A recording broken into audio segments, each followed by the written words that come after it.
සාකච්ඡා කරමින් සිටින්නේ මහා බැංකුව මගින් ශ්‍රී ලංකාවේ අනිකුත් බැංකු වෙත යෝජනා කරලා එහෙම නැත්නම් නියාමනය සඳහා ලබා දීපු නිර්දේශ පිළිබඳව අපි තුනක් සාකච්ඡා කරා. හතරවෙනි එක අපි අතර මිතුරු කරගත්තා ටිකක් දීර්ඝව යන්න ඕන එකක් නිසා. ඒතකොට ඒක තමයි අපි මේ සාකච්ඡා කරන්න බලාපොරොත්තු වෙන්නේ. දැන්ට ඔයගොල්ලෝ දන්නවත් ඇති සමහරවිට එන අවුරුද්දේ ඉඳන් මේ අපි තුමුකෝ ආදායම් පිළිගැනීම එහෙම නැත්නම් NPL ණය අධිකාරම් වර්ගීකරණය කියන එක වෙනස් වෙනවා.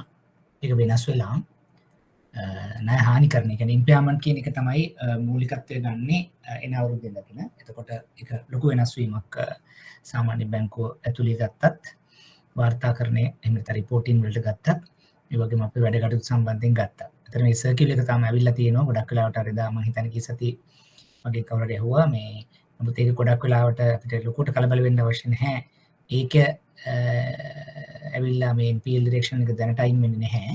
නමුත් මේ අවුරුද්දට අදාළ දේ තියෙයි. නමුත් ඊළඟ විභාග වාරවලදී ඒක යම් ආකාරයකට අපිට ඒ සම්බන්ධයෙන් වැඩිපුර එෆර්ට් එකක් වේට් එකක් දාන්න සිද්ධ වෙයි. එතකොට ඊට අමතරව අනවුන්ස්මන්ට් හැටියට ගත්තොත් එකක් තමයි දැන් මම හිතන විදිහට දැන් අපිට අපේ එක්සැමිනේෂන් කියන්නේ ලෙක්චර් ටයිම් ටේබල් එකේ හැටියට අපි නොවැම්බර් මාසේ මුල් සතිය වගේ වෙනකම් කන්ටිනියු කරන්න chance එකක් තියෙනවා. එහෙම වුණොත් අපිට පහුගිය ප්‍රශ්න පත්‍රත් සෑහෙන ප්‍රමාණයක් සාකච්ඡා කරන මට්ටමට දැන්ටත් අපි කරනවා යම් ප්‍රමාණයක් මීට අදාළව. එතකොට එතනින් එහාට ගිහිල්ලා තවදුරටත් ඒක සාකච්ඡා කරන්න පුළුවන් මට්ටමක් අපිට එවි. එක. දෙක තමයි අපිට රිවිෂන් ටයිම් ටේබල් එකත් ගොඩක් වෙලාවට ඔයගොල්ලන්ට දැනුම්වත් වේවි. ඒක ගොඩක් වෙලාවට නොවැම්බර් මාසයේ අන්තිම සතිය දෙසැම්බර් මාසය තුල වගේ රිවිෂන් ටිකක් කන්ඩක්ට් කරයි. මේක මම හිතන්නේ ගිය පාරට වඩා මේ පාර රිවිෂන් වෙලාවත් ඒගොල්ලෝ ටිකක් වැඩි කරලා දෙයි. එතකොට අපිට රිවිෂන් ක්ලාස් එකේ ප්‍රශ්න පත්‍ර වලට අමතරව තියරි ටිකකුත් සාකච්ඡා කරන්න පුළුවන් මට්ටමක් ඒවි. හැබැයි ඒකෙදි දැන් ඕගොල්ලෝ ආපහු රිවිෂන් ක්ලාසස් වලට එන්න අවශ්‍ය නැහැ. දැන්ට ක්ලාස් එකේ ඉන්න අය. නමුත් වෙන අයට අවශ්‍යතාවයක් තියෙනවා නම් ඒගොල්ලෝ දැනුවත් කරන්න මේ රිවිෂන් සෙෂන්ස් පටන් ගන්න ඒ අනුරූපීව. තුන්වෙනුව මේගොල්ලෝ දැන් අපි ඔයගොල්ලන්ගේ Google Classroom එකේ subject evaluations forms තියලා තියෙයි. ඒක නිදහස් වෙලාවක ක්ලාස් එක අතුරුතුර අවශ්‍ය නැහැ.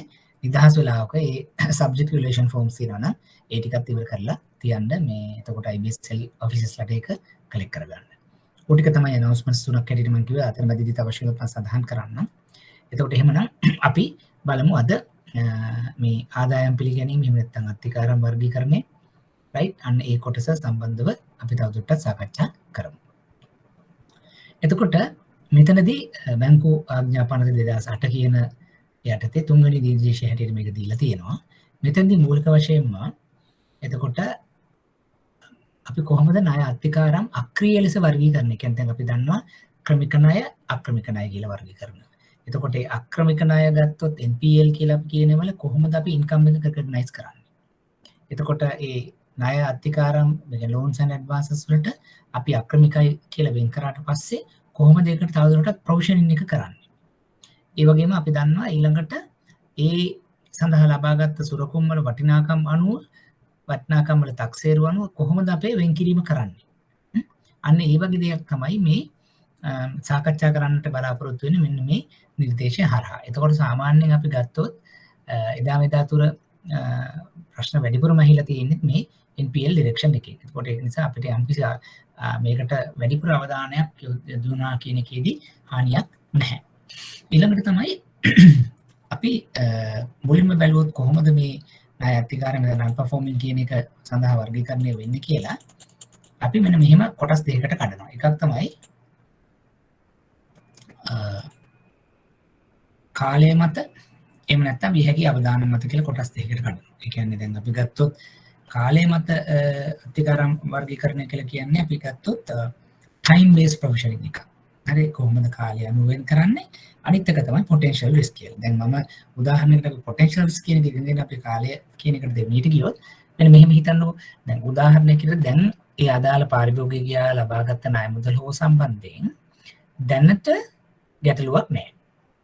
හරිද? අපි ඔය කියන විදිහට දවස් මෙච්චර ප්‍රමාණයක් ගෙවලා හෝ ඒ වගේ මොකුත් ප්‍රශ්නයක් නැහැ. නමුත් අපිට තේරෙනවා නම් ඉදිරියේදී ඒක විය හැකි. දැන් ඉදිරියේදී යම්කිසි අවදානමක් සිදු විය හැකි කියලා අපි හිතුවොත් ඒ ඉදිරියේදී සිදු විය හැකි අවදානම අනුව මේක අක්‍රිය ලෙස වර්ගීකරණය කිරීමක් කරන්න පුළුවන්. ඒ කියන්නේ උදාහරණයක් අපි හිතමු මෙහෙම. යම්කිසි පාරිභෝගිකයෙක් ඉන්නවා. ඒ පාරිභෝගිකයා අපි හිතමු යම්කිසි වරදකට සිරගත වීමක් සිද්ධ වෙනවා. එතකොට අපි හිතමුකෝ ටැක්ස් ගෙවන්න නැතුව හෝ එහෙම නැත්නම් යම්කිසි ආකාරයක ඒ කියන්නේ අනීතික ක්‍රියාත්මක දෙයකට එයා සැකකාරයෙක් වෙලා වෙන්න පුළුවන් මොන හරි දෙයක් වෙලා එයා සිරගත වුණොත් අපිට උසාවියෙන් සමහරට නියෝගයෙන් පුළුවන් එයාගේ තියෙන සුරුකුම් වලට මොකුත් කරන්න බෑ කෑෂ් ඩිපොසිට් අප්ලිකේට් කරන්න. ඒ වගේ දෙයක් අපිට යම් ආකාරයකට තාවකාලික හෝ යම් කිසි දෙයක් එන්න පුළුවන්. ඒ වෙලාවකදී අපිට සමාජලාට තියෙන අවදානමක් මේ පුද්ගලයා ණය ගෙවා ගන්න හැකි වුණත් අපිට සුරුකුම් හෝ එහෙම නැත්නම් දේපල සුරුකුම් හෝ කෑෂ් මොන හරි අපිට පාවිච්චි කරන්න බෑ. මට්ටමකට එන්න පුළුවන්ද? එහෙමනම් අපිට එතනදී විය හැකි අවදානමක් දරන්නට සිද්ධ වෙනවා. එතකොට පොටෙන්ෂල් රිස්ක් එක යටතේ අපි කියනවා රයිට් එහෙමනම් අපි මේක NPL හැටියට කැටගරයිස් කරමුද? ඒක තමයි පොටෙන්ෂල් රිස්ක් එක. එහෙම නැත්නම් විය හැකි අවදානම වල යටතේ අක්‍රිය ණය වර්ගීකරණය කියලා කියන්නේ. ඊළඟට අනිත් එක තමයි අපි ගොඩක් දන්න කාලය අනුව. ඒ කියන්නේ අපේ ණය මුදලක් හොඳට ගෙවාගෙන යනවා. එම් හොඳට ගෙවාගෙන යන්නේ නැති අවස්ථාවක කාලය අනුව අපිට යම් කිසි වර්ගීකරණයක් කරන්නට සිද්ධ වෙනවා. ඒ කියන්නේ එයා ගෙවාගෙන යන්නේ නැති වෙලාවක අපි මොකද්ද අපිට තියෙන සොලියුෂන් එක. මොකද එයා හොඳට ගෙවනවා නම් හරි හොඳට ගෙවන්නේ නැත්නම් මොකද්ද කරන්න කියන එක තමයි මේ කාලය අනුව වර්ගීකරණය කියලා අපි කියන්නේ. ඒතර අපි දැන් ඒකට උදාහරණයක් හැටියට බලුවොත්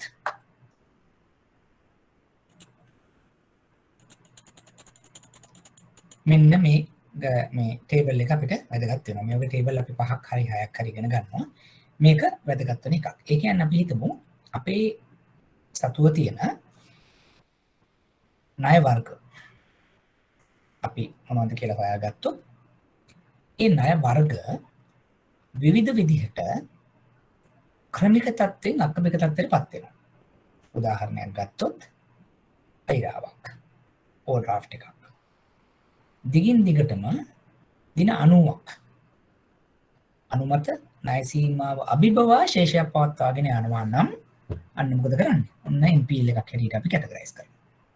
එතකොට දැන් මේකම දැන් මේ තියෙන්නේ කරන්ට් account එකක ලිමිට් එකක් මාක් කරලා දීප එකක් තමයි ඕවර්ඩ්‍රාෆ්ට් එකක් කියන්නේ. ඒතර ODE බැලන්ස් එකට වඩා වැඩිපුර ශේෂයේ දින 90ක් පවත්වාගෙන ගියා නම් අපි කිව්වා NPL. ඒ වගේම අපිට මෙහෙම එකක් කිව්වොත් කරන්ට් account එකක බැලන්ස් එකකුත් තියෙනවා. හැබැයි ලිමිට් එකක් නැහැ. ඒ අවස්ථාවක වුණත් දින 90ක් ශේෂය නොපියවා තියෙනවා නම් ඒකත් NPL හැටියට සලකන්නට පුළුවන්. කියන්නේ ලිමිට් එකක් ඇති හෝ නැති. අවස්ථා දෙකක්ම යටතේ බැංකු අයිරාවක් අක්‍රීය තත්ත්වයටපත් කරන එකක්. OD ලිමිට් එකට උඩින් දවස් 90ක් තිබ්බොත් ශේෂය එහෙම නැත්නම් OD ලිමිට් එකක් නැතුව ශේෂය දවස් 90ක් තිබ්බත් NPL හැටියට වර්ගීකරණය කරන්න පුළුවන්. එක. දෙක අපි හිතමු මාසික වාරික හැටියට කියනවා. ඉන්ස්ටෝල්මන්ට් ලෝන් කියලා කියන්නේ. අපි ලෝන් එකක් අරගෙන හැම මාසයකටම අදාළ වාරික කෙරුවක යනවා. එතකොට අන්න ඒ වගේ අවස්ථාවක වාරික 3ක් ඩියු ඩේට් එක අද ඊළඟ මාස මුල ඊළඟ මාස මුල. අපි හිතමු වාරික 3ක් හිඟහිටවට ගත්තොත්. අනිත් පැත්තෙන් ගත්තොත් දවස් 60ක් කියලා කියන. ඒ කියන්නේ උදාහරණ ජනවාරි 1 වෙනිදා ඩිව් වෙනවා. පෙබරවාරි 1 වෙනිදා මාර්තු 1 වෙනිදා ඩිව් වෙනකොට අපිට දවස් 60ක් ගිහිල්ලා. ජනවාරි මාසේ පෙබරවාරි මාසේ. එතකොට වාරික 3ක් හෝ දින 60ක් අනිත් පැත්තෙන්. නමුත් දින වලට යනකොට වඩා ලේසි වාරික 3ක් හිඟහිටවනවා. ඔන්න ඒක NPL වෙනවා. කාර්තු අර්ධ වාර්ෂික වාර්ෂික හැටියට දෙන්න තියෙනවනේ. ඒ කියන්නේ අපි කියනවා කාටලි, බයි ඇනුවලි පේ කරන්න ඕන තියෙන ඉන්ස්ටෝල්මන්ට් තියෙනවනේ. අපි හිතමුකෝ අපි ඊටමත් අරගෙන විකුණන්න දෙනවා ඒ පුද්ගලයාට කියනවා මාස 9ක් ඇතුළත ඔයා මේක මට විකුණලා කැපිටල් ඉන්ට්‍රස්ට් සර්විස් කරන්න. එතකොට ලම්සප් එකක් හැටියට තමයි ඉන්ස්ටෝල්මන්ට් එක ගෙවන්නේ. ඒ ගෙවන්න තියෙන දවසේ ඉඳන් දවස් 90ක් ගියොත්. නැත්නම් ක්වාටර්ලි රීපේමන්ට් එකක අපි තුමු ජනවාරි 1 ගත්තා. ජනවාරි පෙබරවාරි මාර්ච් එන්ඩ් එකට ගෙවන්න ඕන මාර්තු 31ට නම් ගෙවන්න ඕන මාස 3ක් හැටියට යාට දීලා. එතන දැන් දවස් 90ක් ගියොත්. NPL කියලා අපි ක්ලාසිෆයි කරනවා. right? එතකොට අපි ගොඩක් වෙලාවට කෙටි කාලීන චක්‍රීය ණය තමයි මේ කැටගරි එකට වැටෙන්නේ. පාට බයිඇනුවල් නැත්නම් ඇනුවල් හැටියට ආපසු ගෙවන්නට තියෙන ණය වාරික තියෙන අවස්ථාවකදී නියමිත දිනයේ සිට 90ක් දක්වා ගෙවන්නේ නැතිනම් NPL හැටියට ක්ලාසිෆයි කරනවා. එතකොට තව ඒවා තියෙනවා බුලට් ලෝන් කියලා ඔයගොල්ලෝ අහලා තියෙන නිශ්චිත කාල සීමාවක්. right? ඒකද ක්වාටර් මේ බයිඇනුවල් කියනකට වඩා සමහර ඒවා තියෙනවා මේ ප්‍රොජෙක්ට් එකක් හැටියටම දීලා ඒක ඉවර වෙලා මට සල්ලි ගෙවන්න. Bullet loan. ගොඩක් වෙලාට ඔය ලෑන්ඩ් වගේ තමයි බයින් ඇන්ඩ් සෙලින් ඩෙවලොප් කරලා විකුණනකොට ඒක බල්ක් ලෝන් එකක්. ඒවත් නියමිත දිනේ 90 දින 90ක් ඇතුළත කිව්වේ නැත්තම් එහෙම නැත්නම් දින 90ක් පහ වුණා නම් අක්‍රිය ණය වෙනවා. අවසානයේදී ණයපත් ක්‍රෙඩිට් කාඩ් ඩියු ඩේට් එකේ නම් දවස් 90ක්. ඒවා අවසන් කළා නැත්නම් NPL. ඒතර පළවෙනි ටේබල් එක ඉතාම වැදගත්. මොකද අපිට සමහරලාට විභාගයේදී ප්‍රශ්න අපි ඇහිලා දැකලා තියෙනවා. කෙලින්ම මේ ටේබල් එකේ හිස්තම් පුරවන්න වෙලා තියෙනවා. කොහොමද ක්‍රෙඩිට් කාඩ් එකක් NPL එන්නේ? OD එකක් NPL යන්නේ? එහෙම නැත්නම් බුලට් ලෝන් එකක්, එහෙම නැත්නම් මාසික වාරික ණයක්, නැත්නම් චක්‍රීය ණයක් ඔය විදිහට අපිට අහන්න පුළුවන්. එතකොට හොඳට මතක තියාගන්න. දවස් 90 හැම එකම අරක ඉන්ස්ටෝල්මන්ට් තුනක් අරක 90කට වඩා හිඟ හිටවා තියෙනවා ශේෂය. OD එක. ඒතර ඔය ටේබල් එක අපිට කටපාඩම් කරගන්න එක ගොඩාක් වැදගත්.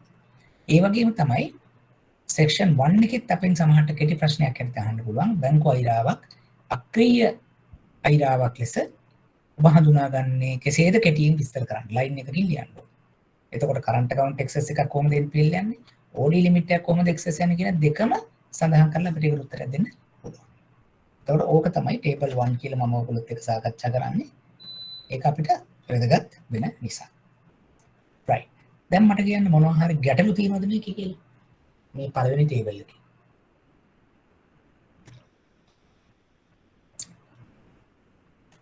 මොනවා හරි තේරෙන්නේ නැති කොටසක් ගැටලුවක් තියෙනවද බලන්න.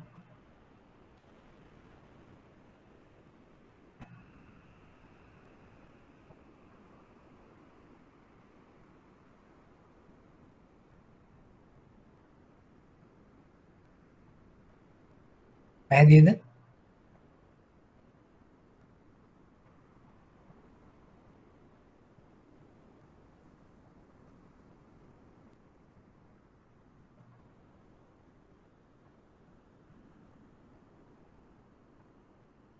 right. ඒ කියන්නේ ගොඩක් වෙලාවට මේ ප්‍රශ්න එනවා අඩුයි. නමුත් අර මම කිව්වේ සමහර වෙලාවට අර ගොඩක් මේ හැම ටේබල් එකක්ම අපි එකක් බලා ගන්න ඕන කියන දේ අපිට වැදගත් වෙනවා. right. මොකද එතනදී අපිට මේ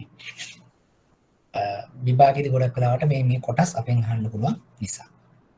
ඊළඟට ටේබල් 2. දැන් මෙන්න මෙහෙම අනුකාණ්ඩ 4කටත් කඩන්න යනවා. දැන් අපි මේ කියන්නේ මුලින්ම දින 90 යන තෙක් එන 91 වෙනි දවස් වුණා කියලා ඔන්න NPL පටන් ගත්තා.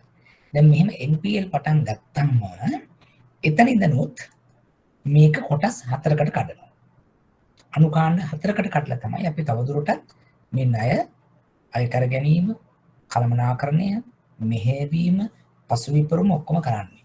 ඒතකොට ඒක තමයි මේ ඩිරෙක්ෂන් එකෙන් අපිට කියන්නේ. මුලින්ම කොහොමද ණයක් හෝ අයිරාවක් ඒ අදාළ විවිධ ණය වර්ගය අනුව NPL හැටියට ක්ලාසිෆයි කරන්න කියන එක ටේබල් 1 වලින් කිව්වා. ටේබල් 2 එකට ගිහිල්ලා අපි සාකච්ඡා කරනවා ඒ තවදුරටත් NPL කියලා හඳුනගත්ත ඒවා කොටස් 4කට කඩනවා. පළවෙනි කොටස තමයි ස්පෙෂල් මෙන්ෂන් විශේෂයෙන් සඳහන්. විශේෂිත සඳහන් හෙවත් ස්පෙෂල් මෙන්ෂන් කියන කැටගරි එකට අර ප්‍රොඩක්ට්ස් ටික කොහොමද කැඩෙන්නේ? අපි ඉගෙන ගැනීමේ පහසුව සඳහා එක ප්‍රොඩක්ට්ස් හතරකට අපි කඩනවා. එකක් තමයි බැංකු අයිරා, වාරික ණය, ඒ වගේම ණයපත්, අනිකුත් සියලුම ණය පහසුකම් කියලා කඩාගත්තම ලේසි. ඒතර ඔයගොල්ලන්ට බැලූ බැලමටම මේකේ යම්කිසි සමානත්වයක් දකිනවා. උදාහරණයක් ගත්තොත් බැංකු අයිරාවක් නම් දින 90ත් 180ත් අතර. අර නම් අරහිඟ ශේෂයේ තියෙන්නේ ඔන්න ඒක අපි NPL යටතේ ස්පෙෂල් මෙන්ෂන් කැටගරි එකේ කියලා කියනවා. එතකොට වාරික ණය නම් මාස 3න් NPL ගියා 3ත් 6ත් අතර නම් ඒක ස්පෙෂල් මෙන්ෂන්. ණයපත් නම් ඒකේ විතරක් වෙනසක් තියෙනවා 90ත් 120ත්. අන්න අරවා 90 180 90 180 වාරික 3 මේක විතරක් 90ත් 120ත්. දවස් 30කින් තමයි ස්පෙෂල් මෙන්ෂන් ණයපත්. මොකද ණයපත් අරව තරම් සුරකුම් වලට යටත් වෙලක් නැති නිසාත් අඩු කාල සීමාවක් තමයි එතෙන්ද අපිට දීලා තියෙන්නේ ඊළඟ කැටගරි එකේ 90 120. ඒක විතරක් අනිත් ඒවාට සාපේක්ෂව වෙනස් වෙනවා. ඊළඟට අනිකුත් සියලුම ණයත් 90ත් 180ත් අතර.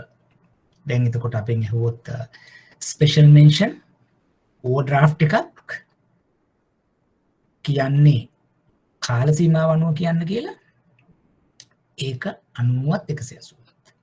වාරික හැටියට ගෙවන එකක් වාරික 3ත් 6ත්. ණයපත් නම් 90ත් 120ත් අතර. අනිකුත් සියලුම ණය පහසුකම් නම් 90ත් 180ත් අතර. ඔන්න ඔය විදිහට තමයි ඒ කොටස් වලට කැඩීම සිද්ධ වෙන්නේ. බැංකු අයිරා, මාසික වාරික, ණයපත්, අනිකුත් සියලුම ණය පහසුකම් හැටියට කැඩෙනවා. ඒතර පළවෙනි කැටගරි එක සබ් කැටගරි එක ওই විදිහට කැඩෙනවා. බලන්න මොනවා හරි අඩුපාඩුවක් පැහැදිලිතාවයක් නැති තේරෙන්නේ නැති කොටසක් මෙතන තියෙනවද කියලා. හොඳට ඔළුවට දාගන්න ටේබල් 1 කියන්නේ මොකද්ද? ටේබල් 2 කියන්නේ මොකද්ද? ටේබල් 1 කියලා කියන්නේ ඕවර්ऑල් අපි අක්‍රීය හැටියට කඩනවා. ටේබල් 2 කියලා කියන්නේ අක්‍රීය හැටියට කඩලා පළවෙනි කාණ්ඩය විස්තර කරන අවස්ථාව. මොකද විභාගෙදි මේ ටේබල් මෙහෙම පිටින්ම අපෙන් අහනවා. ඒකයි.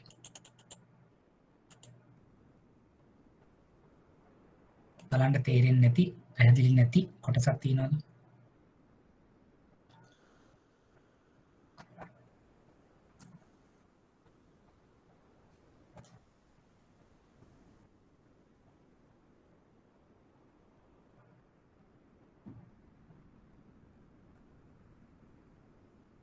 right. අපි එහෙමනම් ඊළඟට යමු. දැන් දෙවෙනි කාණ්ඩය ඒකට කියනවා සබ්ස්ටෑන්ඩඩ්. විශේෂයෙන් සඳහන් කිව්වා ස්පෙෂල් මෙන්ෂන්, උපප්‍රමාණික, සබ්ස්ටෑන්ඩඩ් කියලා දෙවෙනි කැටගරි එකක් තියෙනවා. මොකද්ද මේ දෙවෙනි කැටගරිය සබ්ස්ටෑන්ඩඩ් කියලා කියන්නේ? ඒකේ තියෙන කොටස් අයිරාව ගත්තොත් අරක 90 180 තමයි ස්පෙෂල් මෙන්ෂන්, 180 360 ඔන්න සබ්ස්ටෑන්ඩඩ්. මාසික වාරික නම් 6ක් 9ක්.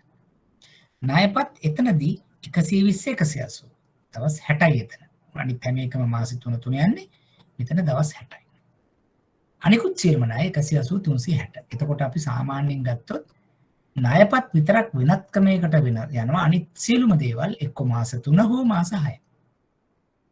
මුලින්ම NPL ගිහිල්ලා මාස 3යි මාස 3යි. එහෙම තමයි පළවෙනි කැටගරි එකේ දෙවෙනි කැටගරි එකේ කැඩෙන්නේ. ඉතින් අපෙන් අහුවොත් මාසික වාරික ගෙවන ණයක් සබ්ස්ටෑන්ඩඩ් උපප්‍රමාණික කැටගරියේ තියෙන්නේ මොන කාල සීමාවෙද? මතක තියාගන්න 90 180 නම් ස්පෙෂල් මෙන්ෂන් මාස 3 6 නම් ස්පෙෂල් මෙන්ෂන්, 6 12 නම් සබ්ස්ටෑන්ඩඩ්. මාස 6ක් 180 360 මාස 6ක්. එතකොට අනිකුත් වර්ගත් 180 360 මාස 6ක්. ක්‍රෙඩිට් කාඩ් විතරක් දවස් 60ක්. මොනම තමයි දෙවැනි කාණ්ඩය මෙතනදී සාකච්ඡා කරන්නේ. උතන අර දිනේ ගන්නකොට මේ 180ද ගන්න 181 වෙනි දවසද? ඒ දැන් 181 තමයි හරියටම වෙන්නේ. 180 වෙනකොට ගොඩක් වෙලාවට වෙන්නේ අර අනිත් එකේ කම්ප්ලීෂන් එක. සාමාන්‍යයෙන් දින ගත්තොත් 90 නම් 91 වෙන වෙච්ච ගමන් ඒක NPL අන්න ඒ වගේ. අර 90 days කියන එක අපි නිකන් දාගන්නවා. ඇත්තටම දැන් අපි හිතමු අද දවසට 90 කියලා කියන්නේ හෙට වෙනකොට NPL ටෙක්නිකලි. එතකොට 180වත් 360ත් අතර කියලා ගත්තම අර අපි මේ පහසුව සඳහා තමයි 180 360 කියන්නේ. නැත්තම් 181න් තමයි මේ දින පටන් ගන්න ඇත්තට. මොකද 180 අර පැත්තට කවුන්ට් වෙලා තියෙන නිසා. එතන ලොකු වෙනසක් නැහැ. නමුත් අර ඕනම තැනකදී අපි හිතමු නැත්තම් 180 එහෙත් තිබිලා මෙහෙත් තියෙන්න බෑනේ. එතකොට අපි මුගක් වෙලාට 90 දින 90 පැන්නවා කියලා කියන්නේ 90 අද දවසට 90ක් දෙන හෙට ඉඳන් ඒක NPL. කියන්නේ අද රෑ NPL ටෙක්නිකලි ක්ලාසිෆයි වෙනවා. 90ක් දෙකේ. එහෙම ගිහිල්ලා එතන 180 වෙනකොට 180 වෙන දවස වෙනකොටම ඊළඟ බ්‍රැකට් එක ඒ කියන්නේ දවසේ හවසට ඩේ එන්ඩ් එකට අනිත් පැත්තට ගියා. ඒ කියන්නේ 180 එක පටන් ගන්නවා. මොන හරි අවස්ථාවක 180 මෙහෙත් නැහැ දෙපැත්තෙම තියන්නේ නැහැ. ඒ කියන්නේ අපි තුන් 180 360 අතරතුරදී වෙනකොට උපප්‍රමාණිකද කියලා කියන්නේ ඇත්තටම 180ක් ඇතුළත වෙනකොට එයා සබ්ස්ටෑන්ඩඩ් ඉවර වෙලා 180 වෙනි දවසේ තමයි සබ්ස්ටෑන්ඩඩ් කියලා එන්නේ. නමුත් අපි අර ඉගෙන ගැනීමේ පහසුවේදී අපි කියන්නේ හැම වෙලේම 90 180 180 360 360 540 ඒ විදිහට යනවා. නැත්නම් අර 181ත් 360ත් 361ත් 540ත් කියන දේ තමයි ගම්ම්‍ය වෙන්නේ. අන්න පැහැදිලිද? දරුවන් වගේ. ඕකේ. එතකොට වෙනයන මොන අනිත්‍යයට කොහොමද ගැටලුව ඒ සම්බන්ධයෙන් මේ ටේබල් දැන් එතකොට තුන්වෙනි ටේබල් එක ඒකත් පාඩම් කරගන්න. මොකද මේ වගේ ටේබල් 6ක් විතර අපිට තියෙනවා. ඒ ටේබල් එහෙම පිටින්ම විභාගදී අපිට අහලා තියෙන නිසා මේක පාඩම් කරගන්න ක්‍රමවේදයක් මම කිව්වා ක්‍රෙඩිට් කාඩ් වලට එක ක්‍රමවේදයක් යනවා. ඒතර සියලුම ටිකට එකම ක්‍රමවේදය. එක්ක මාස 6, එක්ක දවස් 180. එක්ක මාස 3, එක්ක දවස් 90. හරි? ඒ ට්‍රෙන්ඩ් එකකින් තමයි ඒක ඉදිරියට යන්නේ.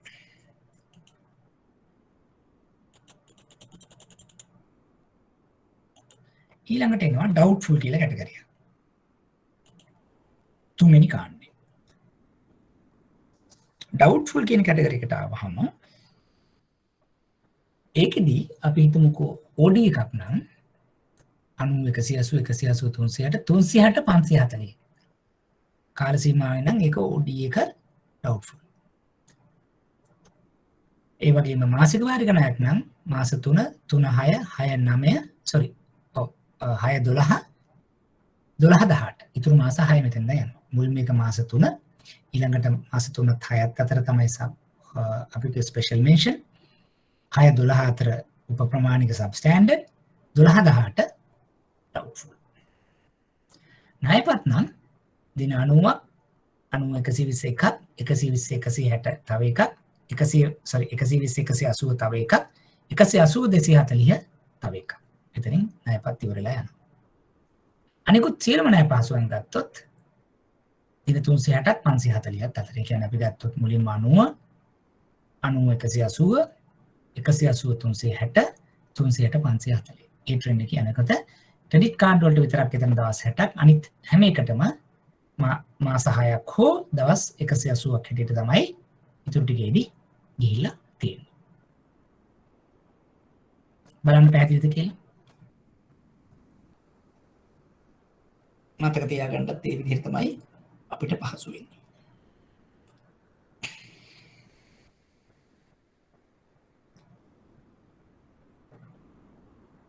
හොඳයි. අවසානික ලොස් එහෙම නැත්නම් බොල් කියන කාණ්ඩය. එතනදි වෙන්නේ 540ට වැඩි, මාස 18ට වැඩි, දින 240ට වැඩි, දින 540ට වැඩි කියලා හැටියට යනවා නම් මේක බොල් හැටියටත් අපි සලකනවා. එතකොට ඔන්න ඔය විදිහට තමයි ඩිරෙක්ෂන් එකේ තියෙන්නේ. කොහොමද මුලින්ම අක්‍රීය හැටියට වර්ගීකරණ ටේබල් 1 අක්‍රීය හැටියට වර්ගීකරණය කරලා ඒක තවත් කොටස් 4කට table 1 table 2 table 3 table 4 table 2 table 3 table 4 table 5 කියලා කොටස් වලට කඩනවා. එතකොට අපි දැන් ටේබල් 5ක් ගැන කතා කරනවා. ඒ ටේබල් 5ේදී අපි දැනගන්න ඕනේ ඕනම ණය ප්‍රොඩක්ට් එකක් ඒ කාණ්ඩවලට යොමු කරන කාල සීමාව මොනවද කියන එක. එතකොට මම හිතන්නේ ඕ ටික දැනගත්තොත් සෑහෙන ප්‍රමාණයක් ඕකේ ඉදිරිය පැහැදිලි වෙනවා. මොකද එතනදී අපිට ගොඩක් වෙලාවට ගණන් හදනකොට මුලින්ම මෙන්න මේ ටේබල්ස් වලින් ප්‍රශ්න අපෙන් අහන නිසා. දැන් එතනින් එහාට අපි ඊළඟට යනවා මේ සඳහා වෙන් කිරීම ගැන කතා කරන්න. මොකද දැන් මේ විදිහට ණය අක්‍රීය ලෙස වර්ගීකරණය කියන්නේ එකක්. වර්ගීකරණය කරලා අපි නිකන් ඉන්නේ නැහැ. වර්ගීකරණය කරලා අපි බලාපොරොත්තු වෙනවා තවදුරටත් මේ සඳහා වෙන් කිරීම. ඒ කියන්නේ මේවා පරිපාලනය කිරීම සඳහා මේ ණය එන්න අක්‍රීය වෙලා අය කරගන්න බැරි වෙනකොට ඒ සඳහා අපි වෙන් කිරීම කරන්න පටන් ගන්නවා. ඒක තමයි ඊළඟ කොටසෙන් සාකච්ඡා කරන්නේ.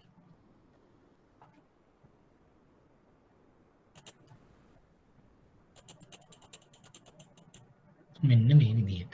එතකොට සාමාන්‍යයෙන් බැංකුකරණයේදී අපිට තියෙනවා වෙන් කිරීම ಜಾති දෙකක්.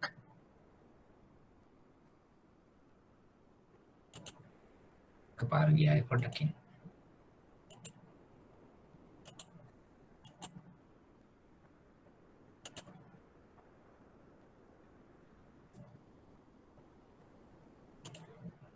වෙන් කිරීම ಜಾති දෙකක් තියෙනවා.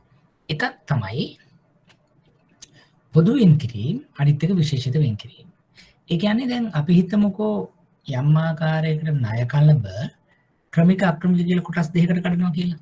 එතකොට ක්‍රමික වුණත් අක්‍රමික වුණත් අපි වෙන් කිරීම ටිකක් කරනවා. ක්‍රමික නම් අපි වෙන් කරනවා ණය කලමෙන් 0.5%. අක්‍රමික නම් විවිධාකාරයේ වෙන් කිරීම ප්‍රතිශත තියෙනවා. ඒව වෙනස් වෙනවා අපි කියන අනුකාණ්ඩ අනුව. හැබැයි පළවෙනි අනුකාණ්ඩේ නම් විශේෂයෙන් සඳහන් කාණ්ඩේ නම් ස්පෙෂල් මෙන්ෂන් කැටගරි එකේ නම් ඒ සඳහා වෙන් කිරීම පොදු වෙන් කිරීමක්. ඒක විශේෂිත වෙන් කිරීමක් නෙවෙයි. එතකොට ඒ කාණ්ඩේ තියෙන සියලුම ණය මුදල් වල ණය කලඹ අරගෙන ඒකෙන් 0.5ක් වෙන් කිරීමක් කරනවා. හරිනම් ඒක ක්‍රමික ණය හා සමානයි. එතකොට අපේ වෙන් කිරීම ಜಾති දෙකයි. පොදු වෙන් කිරීම, විශේෂිත වෙන් කිරීම. පොදු වෙන් කිරීම යටතේදී අපි 0.5ක් ණය කලබිනුත් විශේෂිත වෙන් කිරීම අපි ඊළඟට ඉගෙන ගන්නවා 20, 25, 50, 100 විදිහට යන විදිහට. එතකොට පොදු වෙන් කිරීම වලදී සියලුම ක්‍රමික ණය මුදලේ ණය කලබෙන් 0.5ක් යනවා. ඒ වගේම අක්‍රමික ණය පළවෙනි කාණ්ඩයේ ණය මුදලේ ණය කලබෙන් 0.5ක් යනවා. ඒක තමයි පොදු වෙන් කිරීම. ඒකෙන් ගම්ම වෙන දෙයක් තමයි අක්‍රමික පළවෙනි කාණ්ඩයේ තියෙන ණය මුදල් සඳහා විශේෂිත වෙන් කිරීම නැත. ඒ සඳහා ඇත්තේ පොදු වෙන් කිරීම පමණය කියන එක තමයි ඒකෙන් තවදුරටත් ගම්ම වෙන්නේ. එතකොට දැන් අපි මුලින්ම ණය වර්ගීකරණය කරා. ඒ වර්ගීකරණය කරලා ඊළඟට අපි වෙන් කිරීම වලට එනවා. වෙන් කිරීම වලට එනකොට වෙන් කිරීම ಜಾති පොදු මෙච්චරයි, විශේෂිත මෙච්චරයි. පොදු වෙන් කිරීම කියලා කියන්නේ ක්‍රමික ණය මුදල සහ විශේෂයෙන් සඳහන් ණය කාණ්ඩයේ ණය මුදලේ වටිනාකමෙන් 0.5යි. ඉතුරු ටිකට අක්‍රමික කාණ්ඩේ නම් කොටස් 3කට කඩලා ඒක මෙන්න මේ විදිහට වෙන් කිරීමක් කරනවා.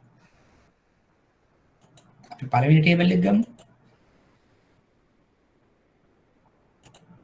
මෙන්න මේ විදිහට අපි හිතමුකෝ දැන් අපේ ස්පෙෂල් මෙන්ෂන් කැටගරි එකේ නම් තියෙන්නේ ඒ සඳහා විශේෂිත වෙන් කිරීම නැහැ. උපප්‍රමාණික නම් සබ්ස්ටෑන්ඩඩ් එකේ නම් percentages දෙකයි 20යි 25යි ක්‍රෙඩිට් කාඩ් වලට 25යි අනිකුත් ණය වලට නැහැ. ඩවුට්ෆුල් නම් 50යි බොල් ණය නම් 100යි. අපි පොඩි එක්සැම්පල් එකක් දෙකක් කරලා බලමු. මෙන්න මෙහෙම. අපි හිතමු OD balance AR 10 million. අපි හිතමු යා ඉන්නේ special mention. Is the general provision and what is the specific provision?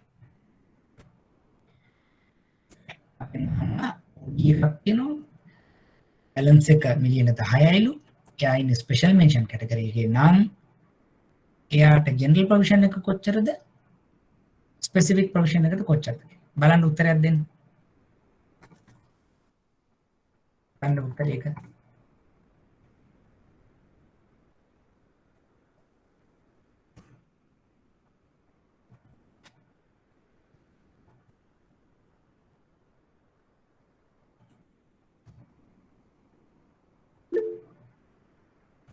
ඔව් අහන්න ප්‍රශ්න.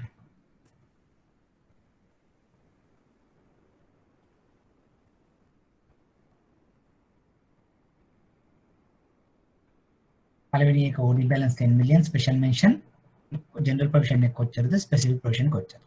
දෙවෙනි ප්‍රශ්නේ credit card 1 million loss category what is the specific provision?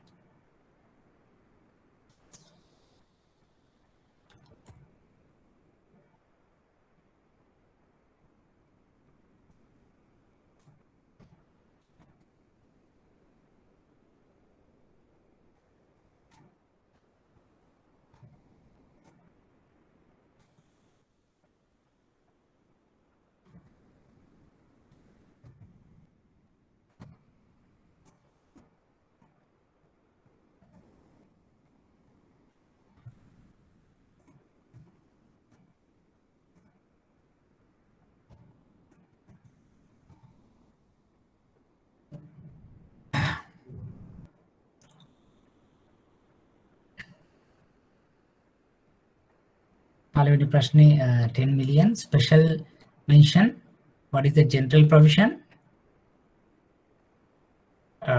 and the specific provision. අරුණ කියනවා 20% 2 million කියලා.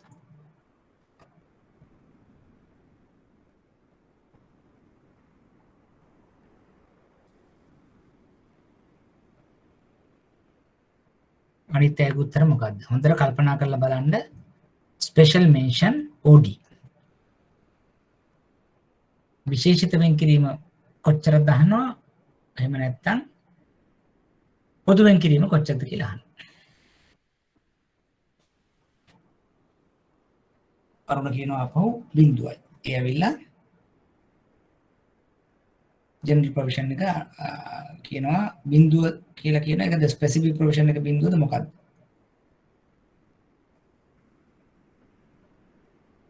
OD 10 million එක special mention එක 0 නේ. specific provision එක 0. නදෝ කියනවා special mention යා එතන specific බිඳුවයි general provision එකක් තියෙන්න පුළුවන් හැබැයි. ඒකත් මට ඕනේ.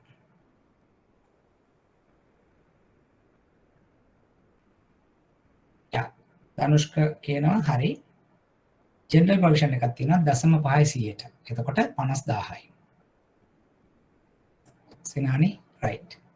හැබැයි එතනදී specific provision එකක් නෑ. ඇයි? මේ රූපෙම පෙන්නනවා, ටේබල් එකෙම පෙන්නනවා. විශේෂිත වෙන් කිරීමේ ප්‍රතිශතය 0.0යි.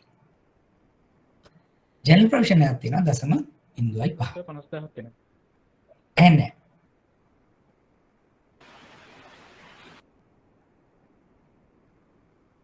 මාකර කිව්වද රුවන්?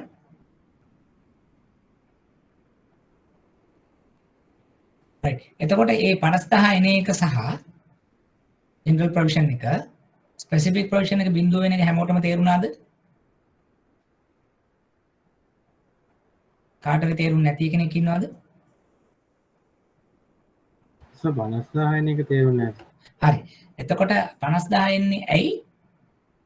general provision එක කොච්චරද විශේෂිත සඳහන් නම් 100ට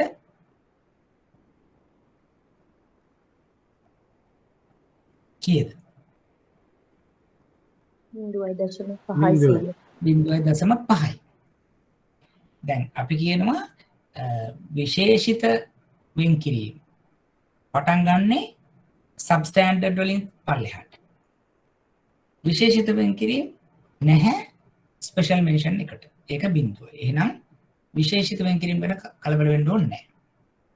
ජෙනරල් ප්‍රොවිෂන් පටන් ගන්නවා ඔක්කොම ක්‍රමික ණය මුදල් වලට සහ විශේෂිත සඳහන් වල ණය මුදල් වලට. මේ ගානේ විශේෂයෙන් සඳහන් මිලියන 10ක OD එකක් තියෙනවා. එහෙමනම් ඒකට ඇප්ලයි වෙනවා 0.5%ට. එතකොට මිලියන 10න් 0.5ක් කියලා කියන්නේ කොච්චරක්ද කියන එක තමයි අපි මේ හදන්න යන්නේ. මිලියන 10 ලක්ෂ 100 0.5ක් කියලා කියන්නේ රුපියල් 50000යි. දැන් පැහැදිලි දරුණ 50000 ආවේයි කියලා.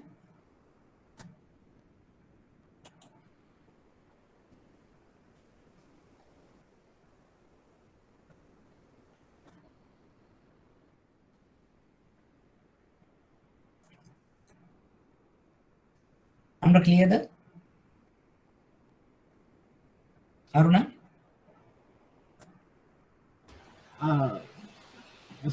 සර් මේ කනෙක්ෂන් ලැග් වෙනවා සර්. right. මං රෙකෝඩින් කව ගන්න සර්. නෑ දැන් අපි මේක කමන්නේ වෙලා තියෙනවා. දැන් ඔයාලට මම කියන්නේ මේ පැහැදිලිද දැන් ජෙනරල් ප්‍රොවිෂන් එකයි ස්පෙસિෆික් ප්‍රොවිෂන් එක අතර වෙනස කියන එක පැහැදිලිද මුලින්ම? එකක් 0.5යි අනික 0.0යි කියන එක මේ විශේෂයෙන් සඳහන් කියන කොටසට 0.5 ඉන්නේ කොහොමද? අපි දැන් මෙන්න මේ ස්ලයිඩ් එකට අපි ගියාම පොඩ්ඩක් යන්න ආපහු.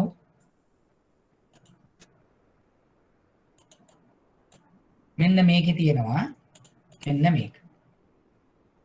ඒ කියන්නේ අපි හිතුවොත් වෙන් කර ගැනීම කොටස් දෙකයි. එකක් පොදු විශේෂිත. පොදු වෙන් කිරීම කියලා කියන්නේ 0.5යි. ඒක ඇප්ලයි වෙන්නේ අක්‍රීය නොවන ඔක්කොම ක්‍රියාකාරී ණය කලඹටත් අක්‍රීය ණය වල තියෙන විශේෂිත සඳහන් අනුකාණ්ඩයේ ණය වලටත් පමණයි. මේක පාදක කරගෙන අපි ගියාම මෙතෙන්ට මේ ටේබල් එකට මේකේ තියෙනවා විශේෂිත වෙන් කිරීම ප්‍රතිශත. එතකොට ස්පෙෂල් මෙන්ෂන් එකට විශේෂිත වෙන් කිරීම නෑ 0යි. හැබැයි ස්පෙෂල් මෙන්ෂන් එකට කලින් පිටුවේ අපි සඳහන් කරා 0.5ක පොදු වෙන් කිරීමක් තියෙන්න පුළුවන්. විශේෂිත නැත්තම් තියෙන්නේ පොදු වෙන් කිරීමක්. ඒක 0.5%ට. අපේ ගානේ OD 10 million ඉන්නේ මොන කැටගරි එකේද? ස්පෙෂල් මෙන්ෂන් කැටගරි එකේ. ඒ නිසා තමයි මිලියන 10න් 0.5 රුපියල් 50000 කියලා අපි වෙන් කිරීමක් කරන්නේ. දැන් කොහොමද අරුණ? පැහැදිලිද? Clear sir. right. අනිත් ඇයට කොහොමද? ආටරි ගැටලුවක් තියෙනවද පළවෙනි ප්‍රශ්නේ? අපි දෙවෙනි එකට යන්න කලින්. ඒ කියන්නේ රෙගියුලර් තිබ්බත් ස්පෙෂල් මෙන්ෂන් තිබ්බත් ජෙනරල් ප්‍රොවිෂන් එක අපි 0.5 තියෙනවා. හරියට හරි. එතනින් එහාට යන ඒවාට තමයි අර විශේෂිත හරියට හරි. හරියට හරි. එතනින් එහාට යන කොටසට තමයි 125 20 හෝ 50 හෝ 100 වැටෙන්නේ. ඒ ස්පෙસિෆික් ප්‍රොවිෂන් ගහන වෙලාවට ඒකට ජෙනරල් ප්‍රොවිෂන් ගහන්නේ නැහැ. අන්න ඒකත් මතක තියාගන්න. මොකද එතන දැන් ජෙනරල් ප්‍රොවිෂන් එක ගහන්නේ මෙන්න මේ ස්පෙෂල් මෙන්ෂන් තැනට දක්වා පමණයි. ස්පෙෂල් මෙන්ෂන් වලින් උඩට ජෙනරල් නෑ ස්පෙસિෆික් විතරයි. දැන් අපි දෙවෙනි ප්‍රශ්නෙට ගියොත් credit card 1 million loss category එකේ තියෙනවා. දැන් මට කියන්න බලන්න. ඒකේ ස්පෙસિෆික් ප්‍රොවිෂන් එක කොච්චරද? ඒක 1 මිලියන්ම තියන්න ඕන. 1 මිලියන්ම තියෙනවා ලොස් කැටගරි ප්‍රොවිෂන් එක කීයද?